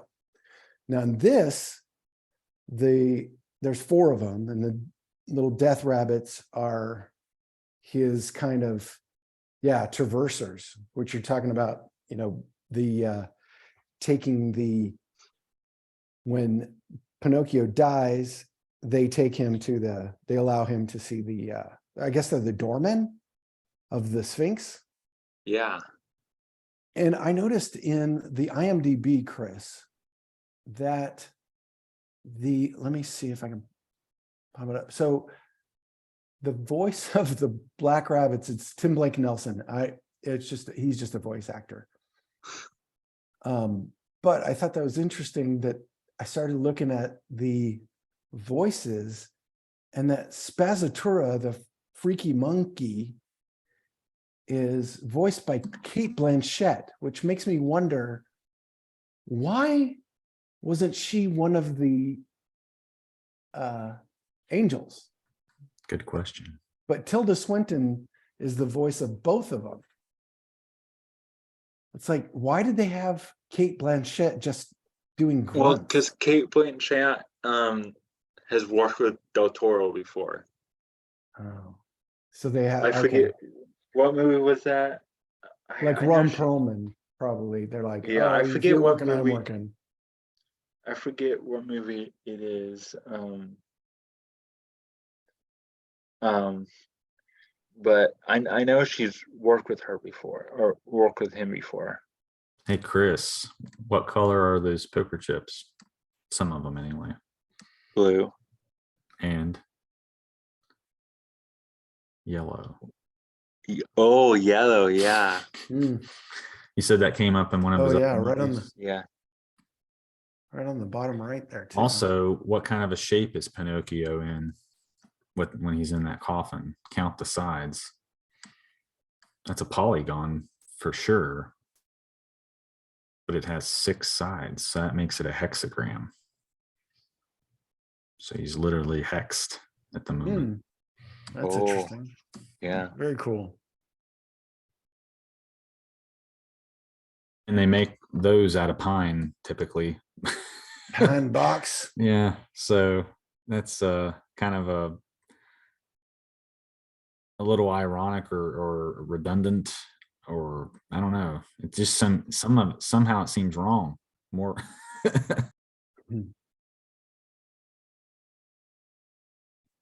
Thought it was interesting too that the Sphinx has just walls of jars around her, like the jars of souls.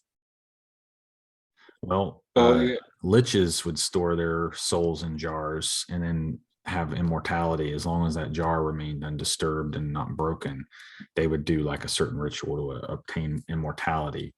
But then whoever had that jar, really had control over the lich. That's a voodoo thing too. Oh, and it's also Egyptian in a sense. You mentioned the jars earlier. The Coptic jars came to mind, which you would store organs in. Right. Yeah, and I think I said this earlier when we were talking about the interview that Del Toro did. But Del Toro said that he views death as the mother figure in this movie. And what does she teach Pinocchio? The value of a life. Because when he first died, he's just like, oh, okay, I'm dead. I'm here now. And she explains to him that since he is not of flesh, he can't die. He'll just go back and forth between the two worlds, and he has to set with her until the hourglass goes up, and each time he sets with her, it's going to be a longer period of time. And at first, he's okay with it, but the more time he spends on Earth in the land of the living with Geppetto, he gains friends, he gains family. So something to lose. Yeah, he has something to lose now. So when at the end when they're facing the monster, the whale, and Pinocchio dies and Geppetto is drowning, he wants to go back right away so he can save him. And she goes, well, if you break this rule, she doesn't tell him that he can't do it. She just says, if you break this rule, and this will be your last time. What's the rule he's breaking? Can you elaborate? Waiting with her. He has to break the hourglass. Oh, yeah, and okay. She touches it, and he goes, if you break this rule, then this will be your last time going around. This will be your last life. She doesn't tell him that he can or cannot do that. She just says, this is how it's going to be if you... May I interject real quick? Yeah. So, and what's in the hourglass? Black sand. And what do we say? So a grain of sand? Yeah, and grain. Does Pinocchio not have a grain of his own? We say to go against the grain would be to go against the grain of the wood. Grain of So wood. Yeah. I just thought that was kind of cool. Go ahead. Yeah. Yeah, thank you. That is cool. She doesn't tell him that there was a right or wrong. She just says, this is how it's going to be. So if you choose this path, you have a choice. If you choose this path, then this is how it's going to be. And he breaks it. He chooses to do that. And that's when that was her giving him that lesson. And that's what they use instead of having him turn to flesh. You don't see him turn to flesh in this movie. Well, He's he always a real boy. That's yeah, the but point. He he succeeded. does gain mortality. The point of he gains his last life with it, which is his life that he wants. But a life with meaning. Yeah. Yeah. And that's the motherly wisdom that she gives him. Which is ironic because Geppetto couldn't save Carlo, but now in a sense, Carlo comes back to save him in a weird way. So even though the soul is borrowed, Yeah, it's vicarious. and another thing on the whole war and circus thing that he has, when Pinocchio is learning that he cares for Geppetto and his family and Sebastian and all the friends he gains, they give him an option. The circus says that Geppetto now owes him money for if they take Pinocchio away, his son, since Pinocchio signed the contract. Or then you have the fastest soldier that says he wants to make him into a soldier. So it's entertainment or war is his two options. And Geppetto says, it's not up to me anymore. I live in their country. I live on in this world, and they have they're our superiors. We have to do as they say because they're the army. This is our country. So you you have to do this and you don't have a choice. This is just how it is, kind of thing. And then Pinocchio doesn't want to go to war and leave Geppetto still owing the circus money. So Pinocchio makes the decision to go to the circus instead of serving in the army. And he tries to make a deal with the circus to have them send money back to Geppetto because he wants to support his father, right? And what's interesting is both of these times, what separates his time in the circus and his time when he leaves the circus and goes to camp to train as a soldier, is separated by death. So it's him living multiple lives. That's how I saw it, is each one was like a different life. A life if he was part of the circus, a life if he was a soldier, a life if he stays with Geppetto. So and they're all separated by a death. And in the end, he chooses the one with Geppetto. That's a good way to look at it. Nice. Can I make a comment or two? Yeah. So, well, I guess since we had the picture up still, one thing I will say is here we see him splitting two hairs. Sorry, I couldn't help myself. But so, we were talking about when they're swallowed by the whale. Well, that again is another biblical story. So the story of Jonah when he's swallowed by a whale, and then which is also a resurrection story. Also, and he was in there for 3 days, and then vomited out onto the shores of Nineveh, which was Babylon. You mentioned the Tower of Babel earlier, Chris, and so I found that connection very interesting to think, like, was that another parallel that was being drawn? And then, of course, what does he do? He gives his life for another. And that's what Christ tells us, was there's no greater love than laying your life down for a friend, and which is what he did. So in a way, he's completing his arc, his redemption arc, by becoming like Christ. He's like, why do people like him and not me? And in the end, he actually does become like Christ himself. Yeah. The circus leader, even outside the training camp, hoists him up on the cross, essentially. Oh, okay. And tries to burn him alive. Another hat tip.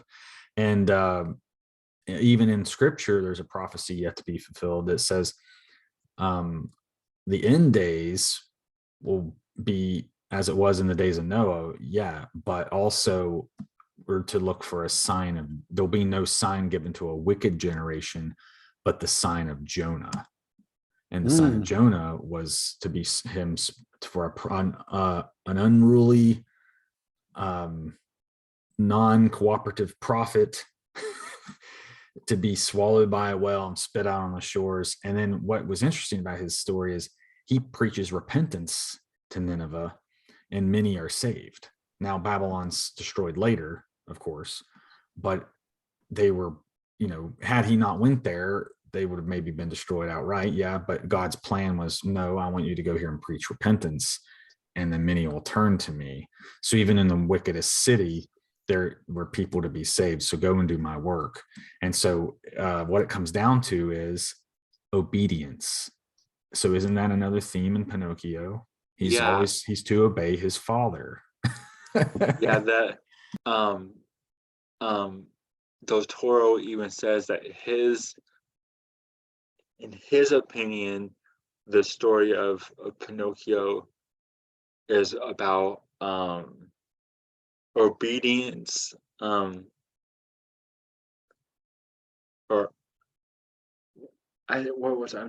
me let me pull it up. I don't want to get it wrong really quick. Death, obedience, and taxes. I don't want to get this quote. I don't want to quote It's him. cool, dude. I'll point out one other thing is that on your shirt is a sphinx as well that resembles closely the one in the movie. Oh yeah, I wore this on purpose. It's from a band called Alcest. I believe that's how you pronounce it. Alcest. They're like a black metal band. Mixed with like some shoegazy elements. But imagine a black metal music video with Pinocchio and the creatures. It could really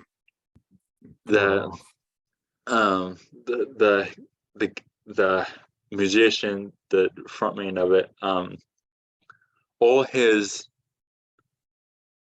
songs are all about his spiritual journey.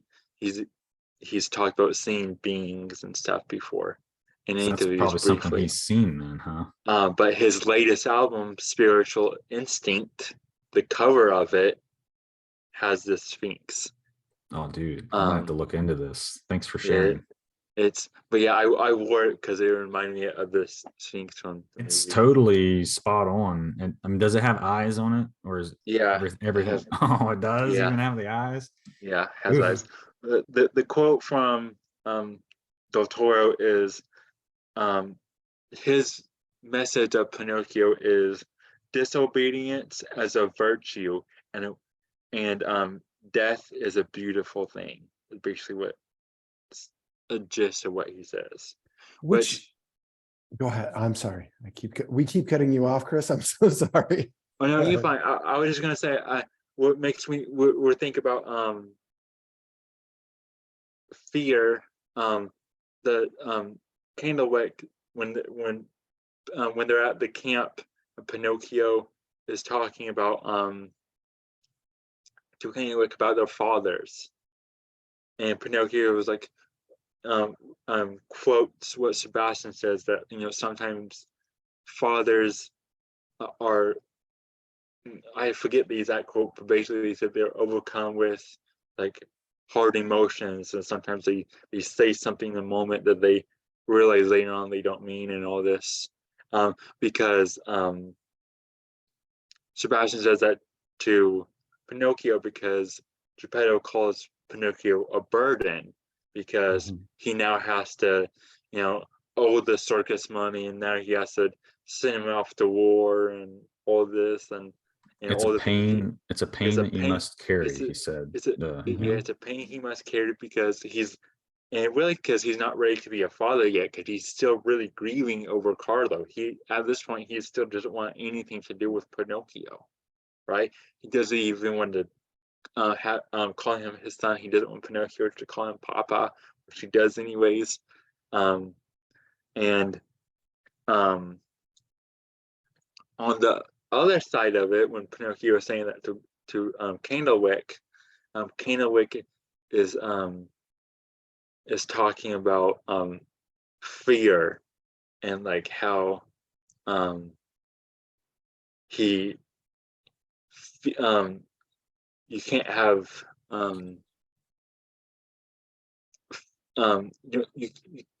you can't, I forget the exact line, but you can't be scared of war and all these things if you're a man. And Candlewick basically lets out that he kind of fears his dad in a way. Very Machiavellian. Yeah. So you have these ideas of immature masculine. Oh, dude, spot on. Yeah. One of the books that I love, and I suggest anyone to read, especially men or boys. In fact, I wish I read this when I was even younger than when I was when I read it. Was King Magician Lover, the archetypes of the mature masculine. It's a really amazing book, but they also go over the archetypes of the immature masculine, and how immature masculine can't initiate the mature, can only initiate pseudo initiations with their offspring. So Hey, Chris, after you're done with this, let's talk about beards. okay, let's talk about beards. Continue. And so it takes the world, to go out in the world and to live. That will always make you a mature masculine, a mature person, because you're going out, you're doing it yourself, and so You're actually really, experiencing the world, right? Getting experience yeah. points. So that's what Pinocchio really has to do, because Geppetto isn't up to being a father because he's so grieving from his son. So it takes Pinocchio to go out on his journey and return. And when Pinocchio returns, then Geppetto's like, oh, he's growing up to be a real boy now. Now I can be a father. The So it's like hero's this, journey. yeah, it's this, kind of a twist on that relationship, but it also shows that once you start working on yourself, you will influence others around you to do the same. Mm-hmm. That's what Christ was basically teaching too, in a sense. Yeah, the last thing I'll say on that was with that last line of the movie, when Pinocchio is lays all his friends to rest because he can never die and they all pass away. The kind of what stuck into my mind is the idea of just do your best at every moment and embrace nature. It's kind of what I thought of by the end of the movie. But yeah, that being said, Well, what would you think would be on Pinocchio's tombstone, or does it show? I don't recall. it doesn't No, show. they don't show him Right, actually die at the end. I don't think. He just kind of walks off into the sunset, and they say, "He presumably died. We don't know." Yeah, But I mean, which is fine. It's just it's a story. But I'm glad they didn't make it like a whole flesh boy kind of thing where they bring him back, but he lives his life out with. This version is dark. It's very Yeah. dark, which I'm fine. I'm always fine with. Like, I know people like complain. They're like, "Oh, we're turning all these kids' themes into dark evil," and that's really not true, because these things were much darker than the versions that we're introduced to. It's like a Grimm's fairy tale, really. Yeah, right, exactly, and they should be. I mean, these things are made as morality tales for a reason. If there's not like serious consequence, then what's the point of the story? So them having like death themes, I think, is very appropriate for, I mean, personally, I think people need, It's a cautionary as young tale. people need to know that, yeah, there's life and death struggle out there, and you're going to go through it. All of us, every single one of you are going to go through it. There's no softening it. I mean, we can put it in a movie and coat it with sugar, but still, the truth is you're still going to go through some shit, and you're not going to become a man until you do. So essentially it's that, which I'm glad it's kind of come back to this, which I'm interested in what, I mean, obviously these people in Hollywood are going to see these things differently, but Ron Perlman, for one, I wonder what his take on this is, or what his little version of hypocrisy is, because he's the biggest lib, just sucking the cock of the libtard left all the time when he's not in acting in something, which That's a big disappointment to hear, actually. he goes so against it in his roles. And like this one, he plays a fascist, which essentially all those lefty turned fascist. We watched it all happen in the last 2 years. And huge disappointment. But I mean, he seems like a good dude to hang And out with. Hellboy's Like, very I'd still have pro a- Second Amendment, I would have to say. Right. You think? Yeah. The Samaritan? Yeah. I want one. I want a Samaritan. Oh, it's yeah, called the that's- Samaritan. That's Yeah. hilarious. Yeah. Yeah, his gun. it's cool. Yeah. His gun. Yeah, I loved it. Yeah. Yeah, I got a few weaves real quick. Oh yeah, go for it, Branch. So you were talking earlier about the circus setting. And what does he tell Pinocchio? Like, it might even be in like the first sentence or two that he says to him, I can make you a star. So remember, the star is not in this movie, but here we have this guy telling him that he can be the star. So the star is really still in it. It's just that it's Pinocchio, right? Well, Pinocchio says, I'm the star at the end, like when Geppetto comes and saves him from the carnival. He's like, look, Papa, I'm a star. And all these people See? love me. So I really do think that it was there. It's just it was changed, which would Yeah. make sense because it was a big part of the story. The one other thing I'm upset about, because we mentioned earlier about Hellboy, his affection toward cats, which I share. I love cats. But Pinocchio's cat, or Geppetto's cat, was not present as far as I can tell. Wasn't there a black and white cat that was supposed to be in it? Or am I thinking of a different movie? No, I think there is. I think there is. Yeah, in the pretty sure original there's a Disney black one? and white cat, and he wasn't there in this movie. So I was a little upset about that. Do you think Ron Perlman might have spoke up and been like, "Can we just throw a cat in the background? Also, I Puss in want Boots or something." another thing that I think should be said here really quick, Branch. Now I'll let you continue on. Is Del Toro said in an interview, and I think this is a really good point. Is why I bring this up, is that everything on screen is on purpose, even if it looks like it's a mistake, like tripping over something or kicking a bottle. That's all done on purpose. On any film, really a good filmmaker should be aware of all that anyway to begin with. But especially when you're doing stop motion, everything matters. Hey, can Yeah. we mention how many frames per second this movie was shot in? That's a good point to make.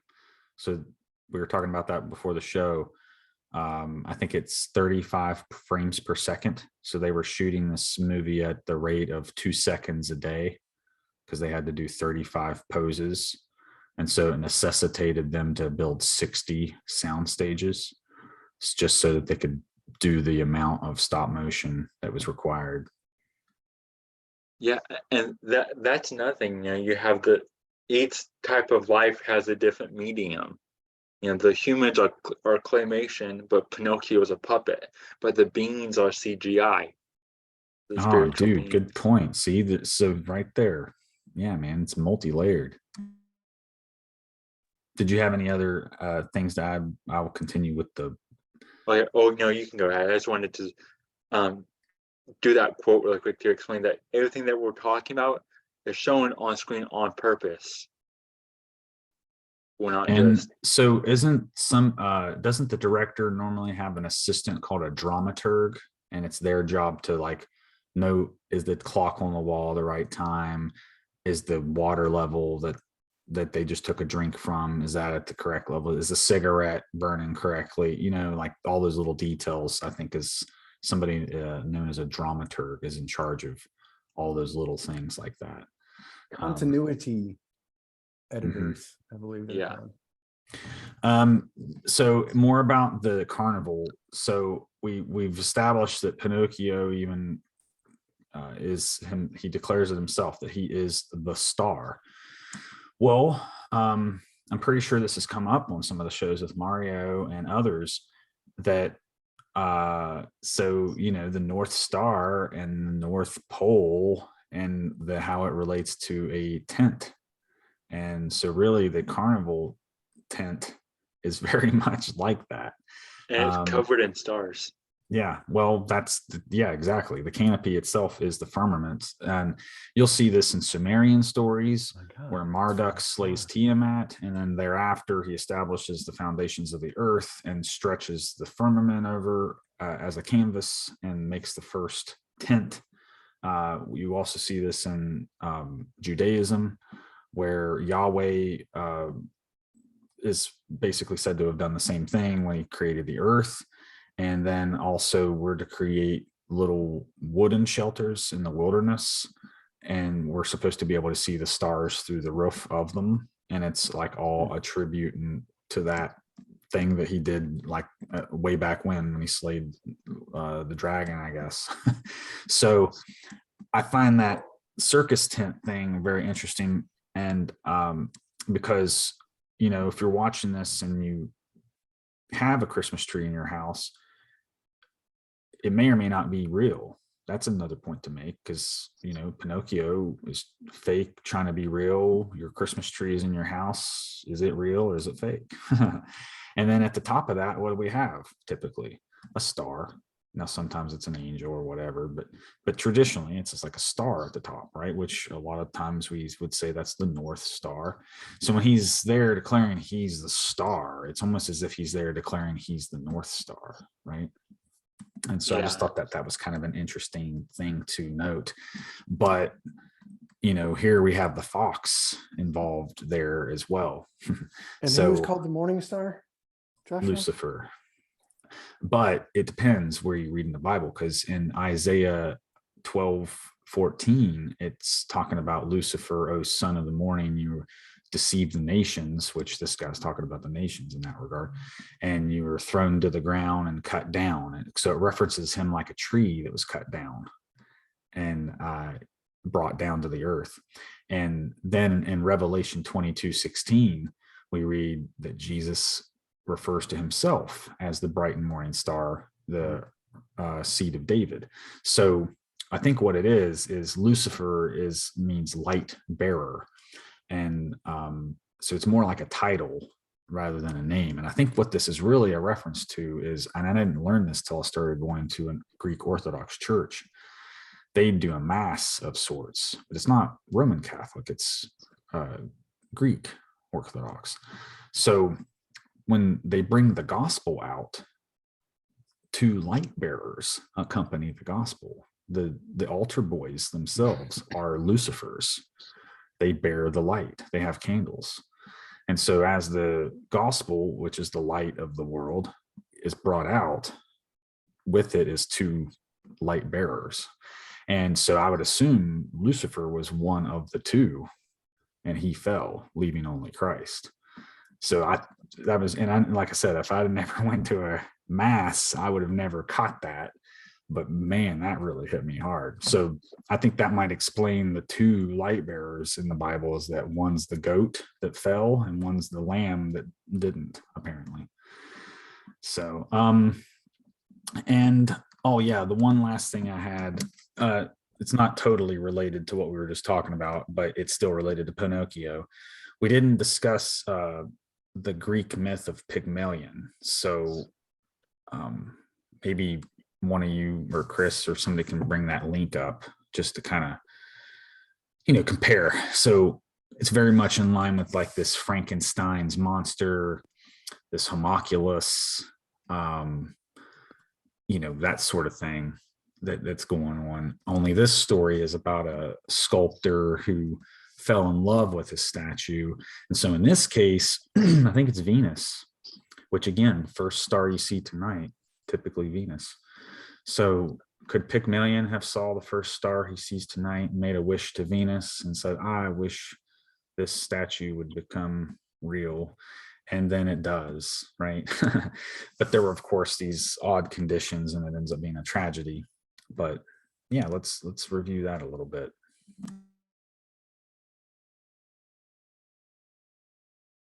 In Book 10 of Ovid, Metamorphosis, Pygmalion was a Cypriot sculpture who carved a woman out of ivory. Oh, so she's made out of ivory.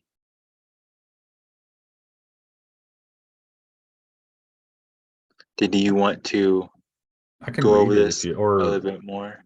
yeah, I mean, I think we should at least read a little bit, because it's such a strong parallel. I think it's been a long time since I've read it, so there might be something that kind of jumps out at us.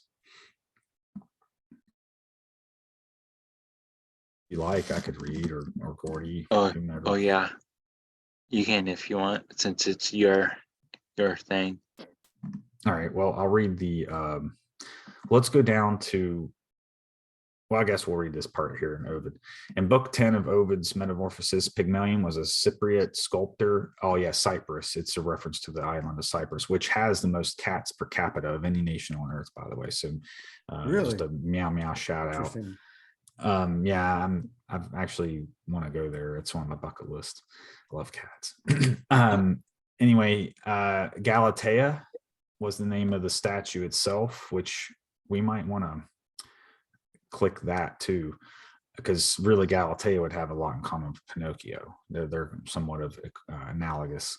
According to Ovid, when Pygmalion saw Propetes of Cyprus practicing prostitution, he began detesting the faults beyond measure which nature has given to women. He determined to remain celibate and occupy himself with sculpting. In other words, that became his redirection of his real energy or something like that, right? He made a sculpture of a woman that he found so perfect, he fell in love with it. Pygmalion kisses and fondles the sculpture, brings it various gifts, and creates a sumptuous bed for it. Whew, fake it till you make it, right? In time, Aphrodite's festival day came, and Pygmalion made offerings at the altar of Aphrodite. There, too scared to admit his desire, he quietly wished for a bride who could be, quote, the living likeness of my ivory girl. When he returned home, he kissed his ivory statue and found that its lips felt warm. He kissed it again and found that the ivory had lost all of its hardness. Aphrodite had granted Pygmalion's wish. Operative word, wish. Pygmalion married the ivory statue, which changed to a woman under Aphrodite's blessing. In Ovid's narrative, they had a daughter, Paphos, from whom the city's name is derived. In some versions, Paphos was a son, and they had a daughter, Metharme. Ovid's mention of Paphos suggests that he was drawing on a more circumstantial account than the source for a passing mention of Pygmalion's in pseudo Apollodorus's Bibliothecae, a Hellenic mythography of 2nd century AD. Perhaps he drew on the lost narrative by Philostephanus and was paraphrased by Clement of Alexandria. In the story of Dido, Pygmalion is an evil king. I thought that the story ended tragically, so I was mistaken. I guess I got it mixed up with one of the other. There's not too many that actually turn out good, so that's definitely in the minority. Yeah. But yeah, thanks for letting me read that. I just wanted to draw that comparison because, we did talk about Frankenstein's monster and such, but this kind of thing kind of goes way back. Speaking of, one thing I forgot to mention was the another thing that Del Toro has mentioned in an interview before is one of his inspirations, one of the films that have impacted him personally was the film The Spirit of the Beehives. So I had never heard about this movie before. I had some free time the other day, so I looked it up. It was available on YouTube, so I watched it. It's a Spanish movie, so I watched it with subtitles, the English subtitles. And then so a couple things stuck out to me when I was watching it. One was the movie is about, Frankenstein. In fact, a girl watching the Frankenstein movie, it's this very, I guess you can say, poor village, and they get some film reels in the movies, and they start showing these movie on the town hall, so all the people of this little small village all meet at the town hall, and they watch the spectacular movie, and it's Frankenstein, right? And this little girl and her sister watch it, and they when they get to the scene where Frankenstein kills the little girl, they don't understand why someone would do that to a little girl, and it horrifies them. And the slightly older sister tells the youngest one later that night, that, oh, it's just a movie, it's not real, it's just people playing make-believe. And then she goes on to say, within the same conversation, that she knows Frankenstein because there was a old building outside the village that Frankenstein resides, and he's a spirit. So the sister takes the older sister takes the younger sister to this ruins of this building, and they see footprints around it and all this, and turns out a soldier of war who goes in there and is hides, and so the youngest sister believes that the soldier that is hiding in this ruins is Frankenstein's monster. So I thought it was interesting, because I was in the mindset of Frankenstein, homunculus, golems, and all that, and Del Toro is saying that this movie inspired him, and look at all the movies he has made that incorporates this theme. But also, another thing about the movie I thought was interesting was the father in the movie is a beekeeper, and the windows of their houses have look like honeycombs, and there's all these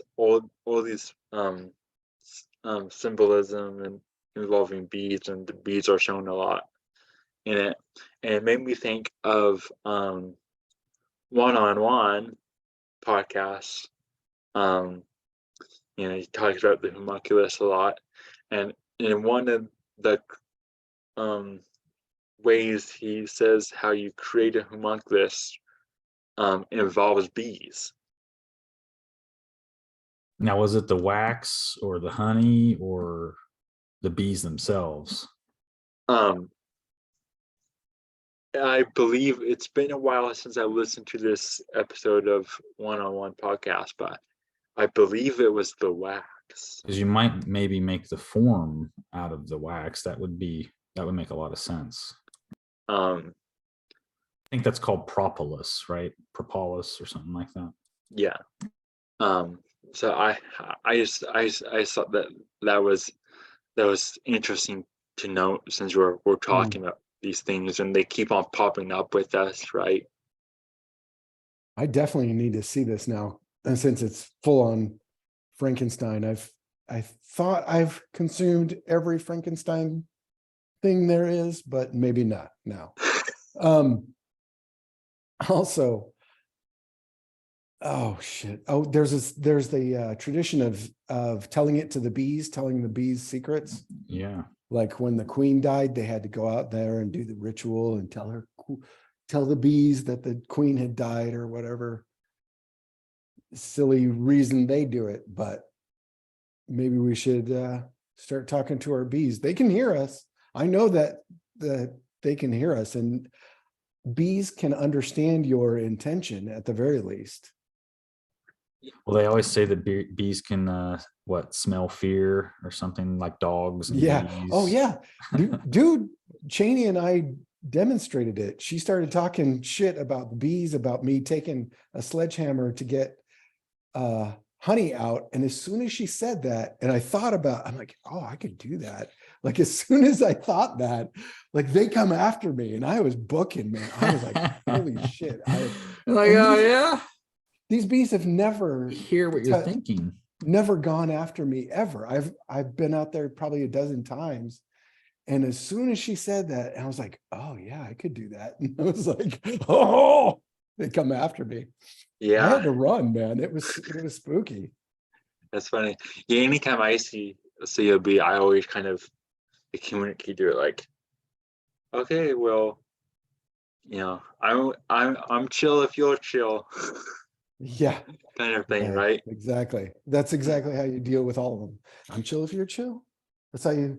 Well, a lot of times Apparently- they're just attracted to you because you might have cologne on, or you're wearing a color that resembles a flower. Like, I don't think bees are Or you're just typically super interested sexy. in. Yeah, That yeah. happens. Your pheromones, even. Yeah. Oh, by the way, I have something I want to talk about Yes. that's nose related, but Okay. but you were talking about earlier about male initiations and such, and we were having a really nice discussion earlier about beards and how and we all three have beards right now. I don't normally have one, but Yeah, I don't normally. it's the grow mine longest it's out. ever been right now. Yeah. So let's talk about that a little bit too. And then Yeah. I have something about noses I would like to discuss. Yeah, really quick. Well, when I hopped on here with the branch, he commented on my beard I'm growing, and I said, well, I usually don't let my facial hair grow out. I said, especially because it comes in kind of slightly patchy in places. I said, but the reason why I do it in the winter, I let it grow out a little bit, is because I always heard that men have facial hair because they're always the ones to go out, and hunt and chop wood, and your facial hair is like a natural like air filter.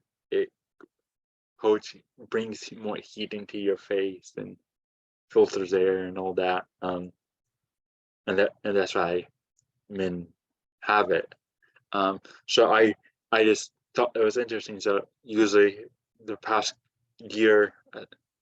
couple of years, I've in the winter I've let it grow out a little bit to filter some of the air that I'm breathing in.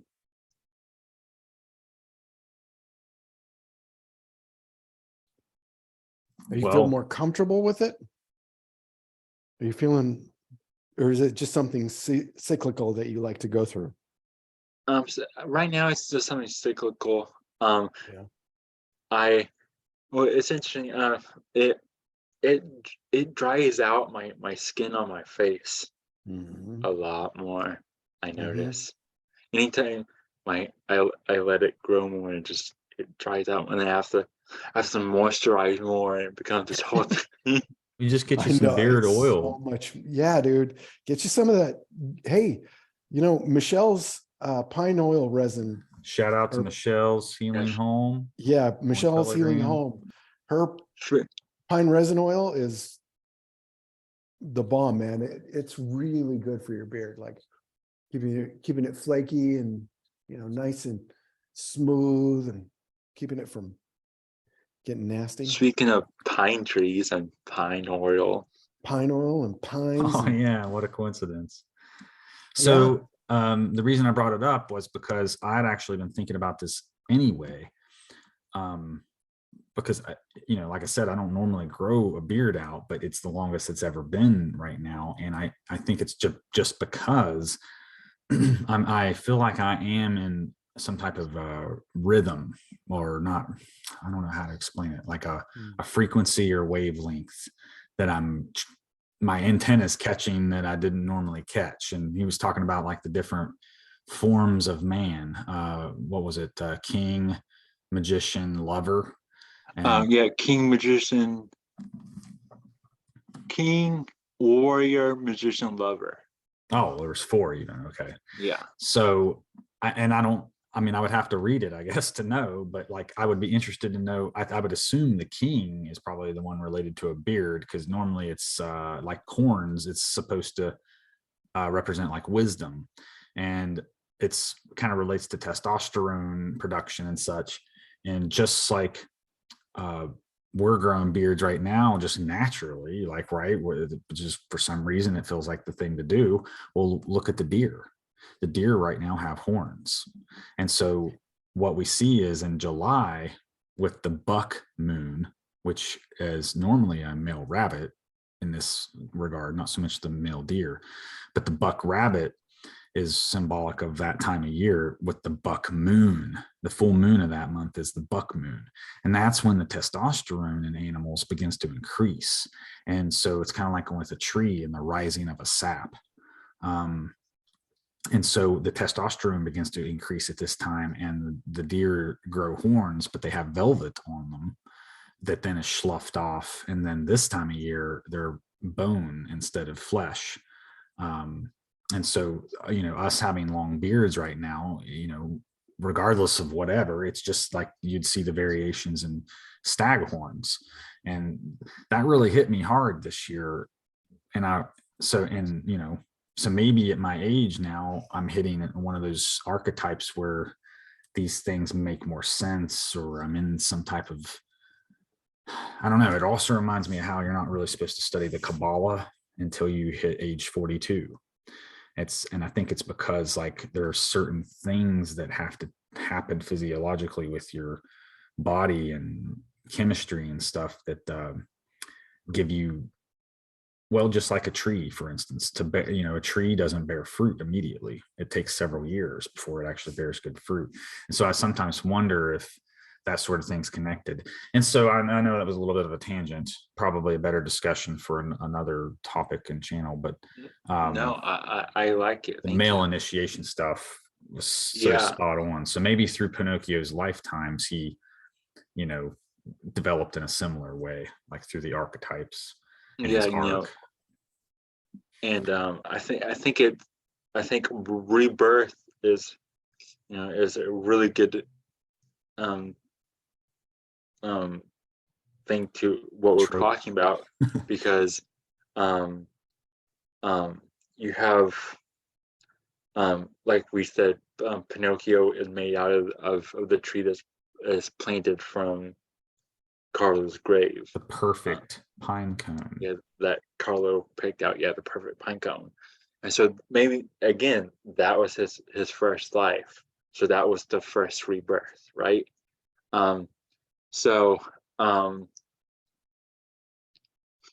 think it's very adequate expression, because you mentioned we was talking about the Norseman and Amleth earlier, and the idea of the world tree, the family tree. It's a tree of kings, actually. The tree of kings. You would put all your ashes, according to things like the Bach saga and things. You would always put your family's ashes underneath the same tree. And I think that's one of the reasons why, like lawn care, an ash tree, make sure you have a perfectly mowed lawn, and cut down trees because it's too close to a telephone just pole, because whatever. you can. Just because you can, is like getting us to, because again, we are trees, right? And that's a very Druidic thing. And it's also very biblical. It's very much biblical. To get us to cut down our own ties to the earth and our families and ancestors and things like that. But one thing I wanted to mention, I think we're wrapping up. I'll let Gordy talk. And I got the next. nose thing. Oh yeah, and you can talk about the nose thing you want to talk about. Perhaps that's a good thing to conclude with. Yeah. Well, one of the final things I wanted to mention is actors. They're according. I always talk about like the magic side of Hollywood and typecasting and all this, spell work there. Actors they're essentially the channeling. They're the embodiment of like a golem, because they're channeling energies of these archetypes, these characters, these figures, whether it's through their physical bodies on screen or if it's through voice acting. It's the same thing. So they're giving Pinocchio and Geppetto in this movie in particular, giving them lives. They are acting as these homunculus golems type. They're giving that their action. Chris, I was thinking about that when I was watching this. The magic that, like, we're thinking about homunculus, but this movie itself has its own life of its own. Like, there's a magic in a movie that is essentially like, if you've ever heard Cheney or any of her witch friends like talk about meme magic and doing meme magic like you do, like Jim does. Hoodoo? Yeah, hoodoo. It is kind of hoodoo. It's We do? Hoodoo? we do. It's all about intention. It's all about intention, right? But and clearly Del Toro has a very different intention than Disney. And honestly, my full review of this, I want to watch it again because it's beautiful and I love stop motion. But I'm expecting to see different things, like I do every single time you watch something like that. But Guillermo del Toro, he adds, because he even calls himself does he call himself a synchronaut? What does he call himself? He calls himself a cinephile. Syncophile. Or a cinephile, like cinemaphile. Oh, cinephile. Oh, well, yeah. Of course he's a cinephile. Yeah. We're here talking about movies, so it sounds like one of the the variations of the alien. But yeah, but he also said in the interview, like I mentioned, he refers to what his spiritual belief is. He refers to it as a Mexican syncretism.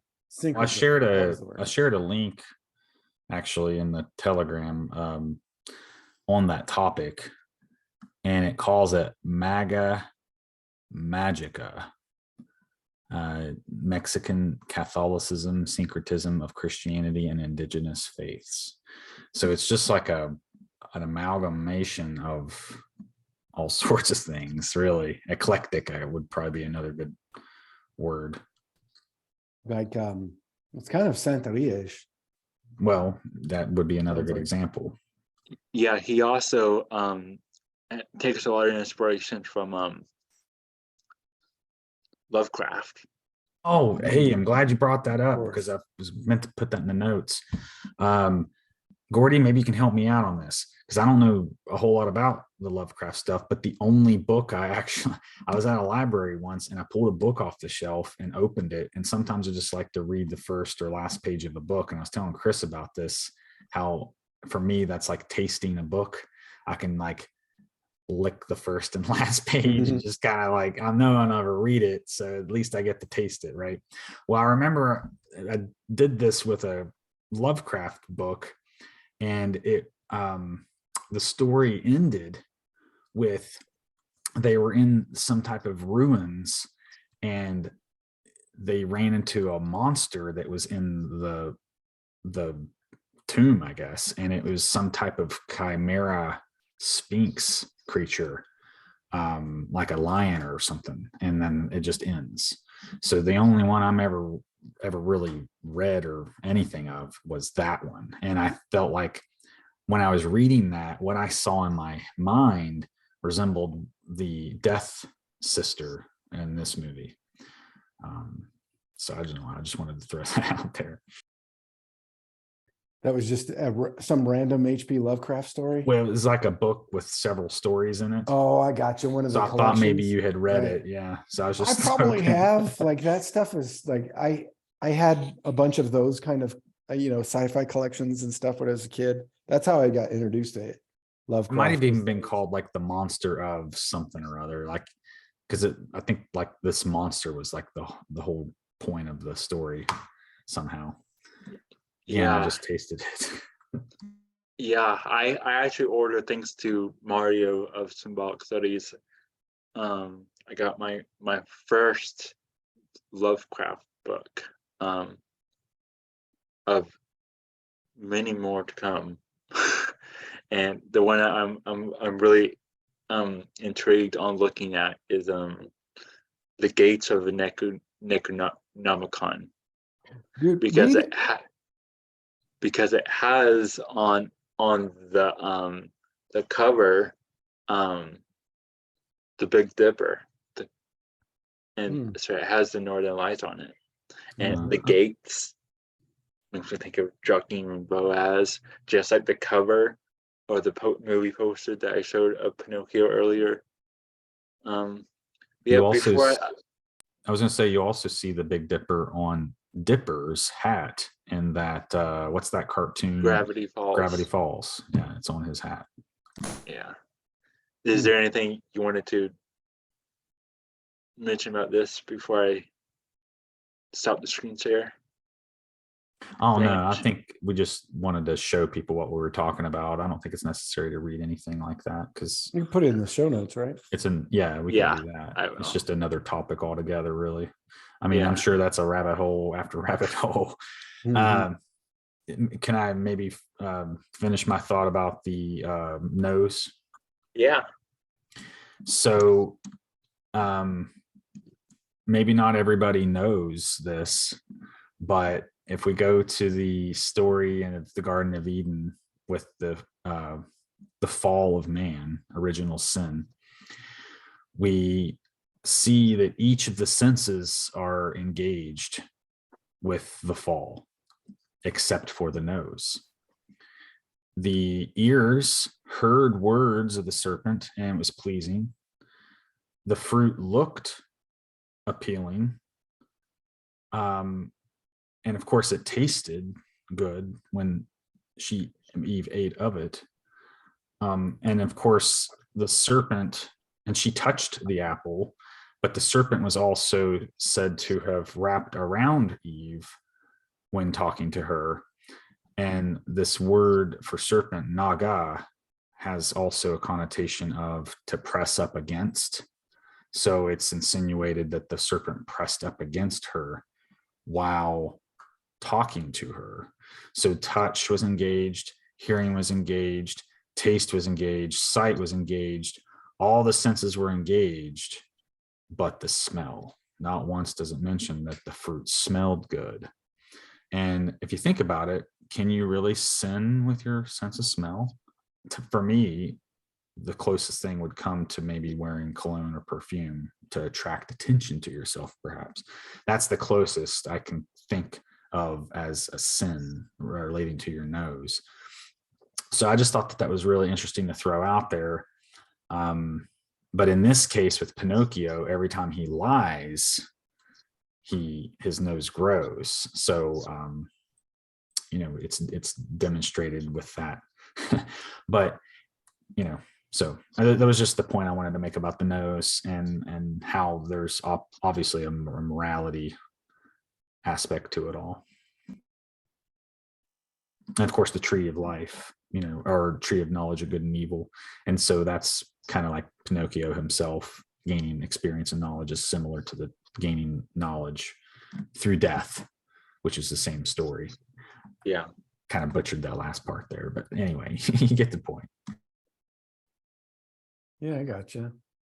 Trying to look back at now that movie kind of ends at, where does it end? They get shot out of the, oh, part of the thing is the blue and the reds. I noticed there was a theme also with blue is spirit and the red is material world. The blood. The blood, yeah, the blood. Oh, There you yeah. go. Yeah, dude. Yeah. Yeah, that's it. Also, Yeah. blue is feminine. Red is masculine. Also, the spirit and the matter, the essence and the The quintessence you mentioned earlier with the tetramorph. oh, right. Yeah, quintessence. Nice. As Baldy would say, the salts and the anode and the cathode. Yeah, man, your salt, sulfur, and mercury. Yeah, and That's what's that's up. another thing that this movie I was thinking about was this is a very mercurial story. Mm-hmm. Yeah, but I like there was a happy ending, but they didn't do the whole cheese ball. He became a real boy, and we lived happily ever after. Like it was like he was old. He stayed a puppet.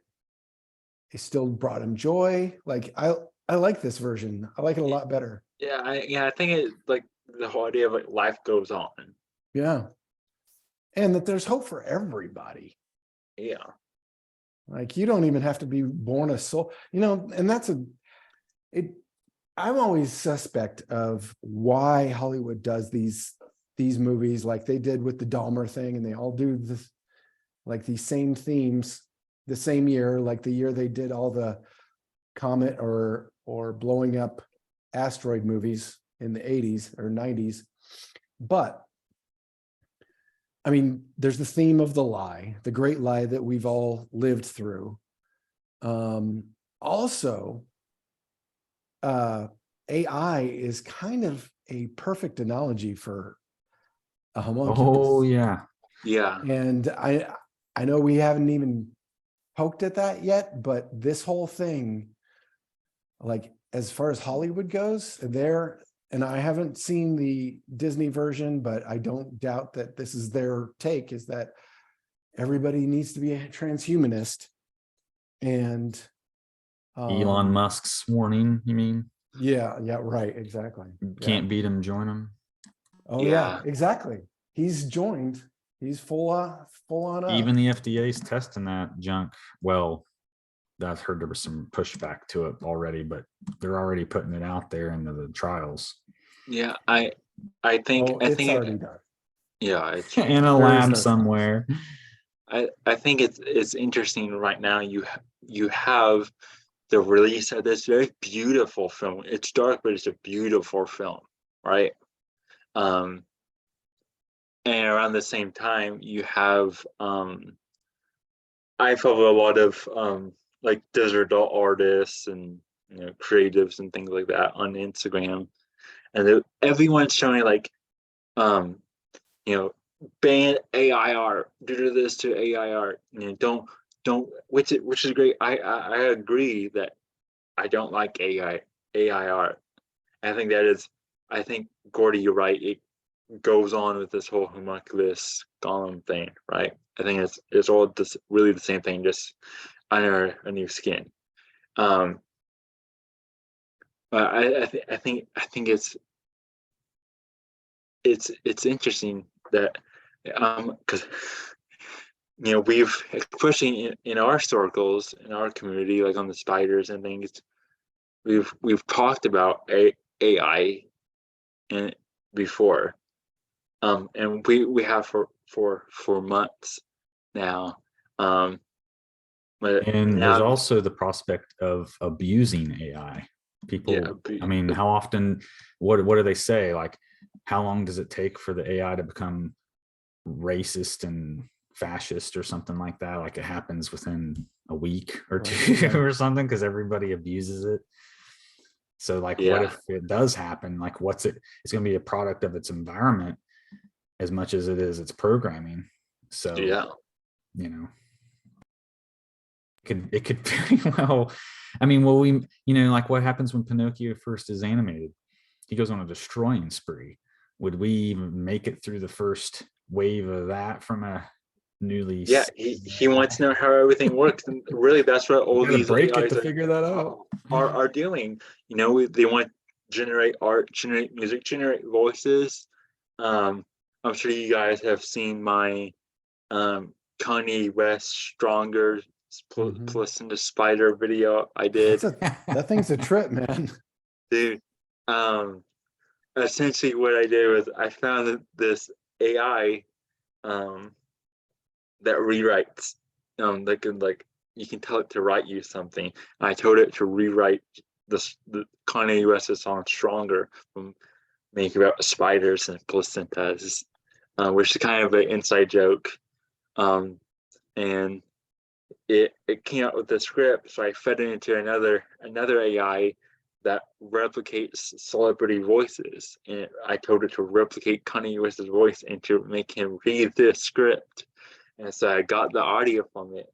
I put it over an instrumental of the song "Stronger," and then I take a bunch of new clips of spiders and the artificial womb video that we mentioned earlier in this discussion. Oh, yeah. And his original music video, pieces from his original music video for Stronger, where he is like it's inspired by like Akira, where he's like in the hospital and like he's breaking out because he's, and they work scientists on him, but now Kanye West is this crazy thing. But I added to make it be like, oh, he's a homunculus type of thing. Which is funny. He shares something in common with Del Toro. Both their moms died. I mean, you'd wonder, was that necessary for the film success? Just throwing that out there. Yeah. That, I think we're heading towards the end of our discussion here. Is there anything you guys want to wrap up on? Gordy, you can go first. Dude, you sent me on, like every single one of these weaves I ever get on, they send me down another path of 10 different paths I need to go down. And this is obviously no different, but this is what we do, right? This is what the weaving does, is takes all the information in and we disseminate it out. Just do with it what you will. But personally, I think this one's, I'm glad you did it with this one, because I like this version. And Pinocchio has never been like, I've never had like a really emotional draw to it. The storyline, it's like, okay, yeah, don't tell lies, whatever. But this one being the throwing in all the Frankenstein and the Christ in it, like I appreciate that a lot. And it's a much deeper story than what we were told as kids. And I mean, they all are different, are deeper than what we normal society calls these things, as like just tales. They're not just tales, they're allegories for life. And some of them are shit, but this is a good one. I like this one.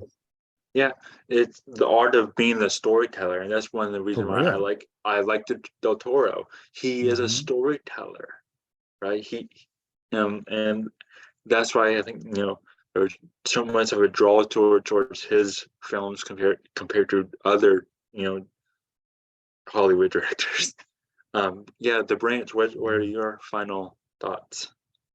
Well, I actually have a few and so it might be a tad disjointed. So basically, I'll just say it all and then maybe expand on something slightly.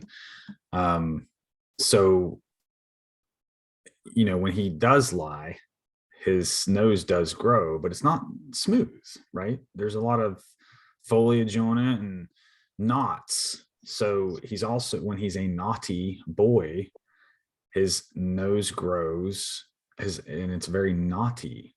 It's knotted. And if you've dealt with wood, you know that when you're splitting wood, it's a real pain to split pine, especially because pine is known to be very naughty wood. So here we got Pinocchio, basically is a naughty boy, naughty pine boy, right? So I don't know. That was something I meant to mention, but never found the opportunity to mention it.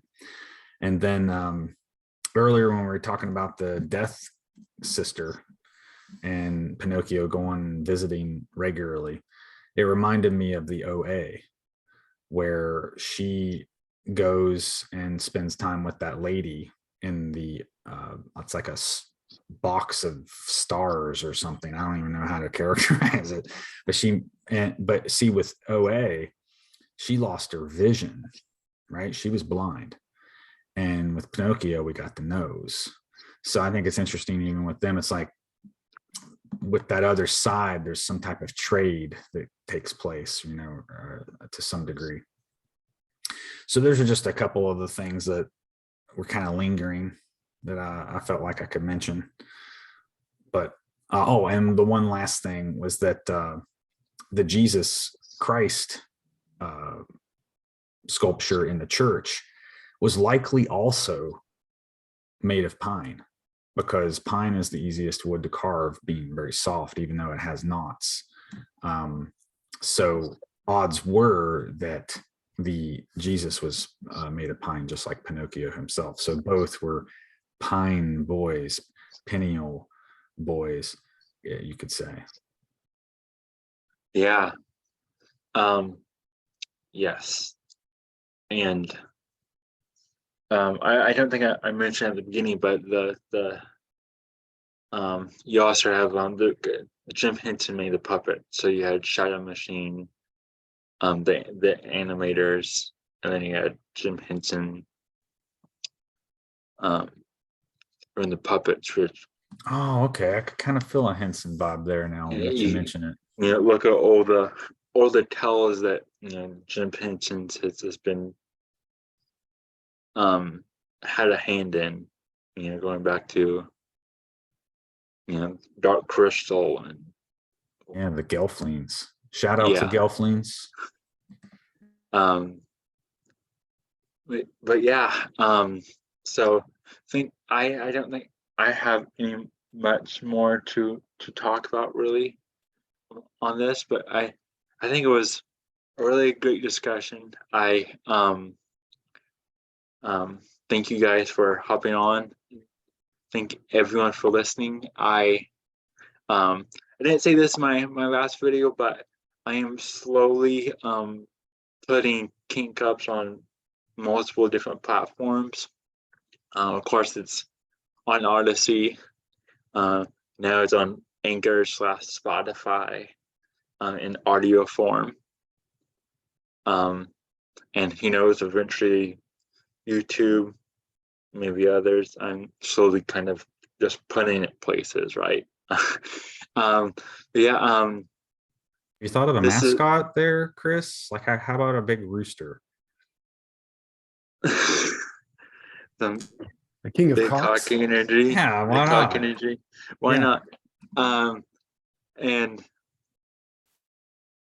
yeah, so I guess if wherever you prefer to listen, whether it's audio or video, you can subscribe for more. And that is a wrap on episode 4 King Cups. The Pinocchio discussion, or whatever I end up calling this episode. You'll come up with a clever name. Thanks for doing this, Chris. Yeah. Where can people find you? You're on Telegram. You got a Telegram channel? I'm on Telegram, Odyssey, and like I said, Anchor FM, Spotify now. You can follow me on Instagram, Shaggy of the Shire. And of course, I'm always around for Weaving Spiders on Saturday nights. So there's that. Of course, with Gordy and the Branch.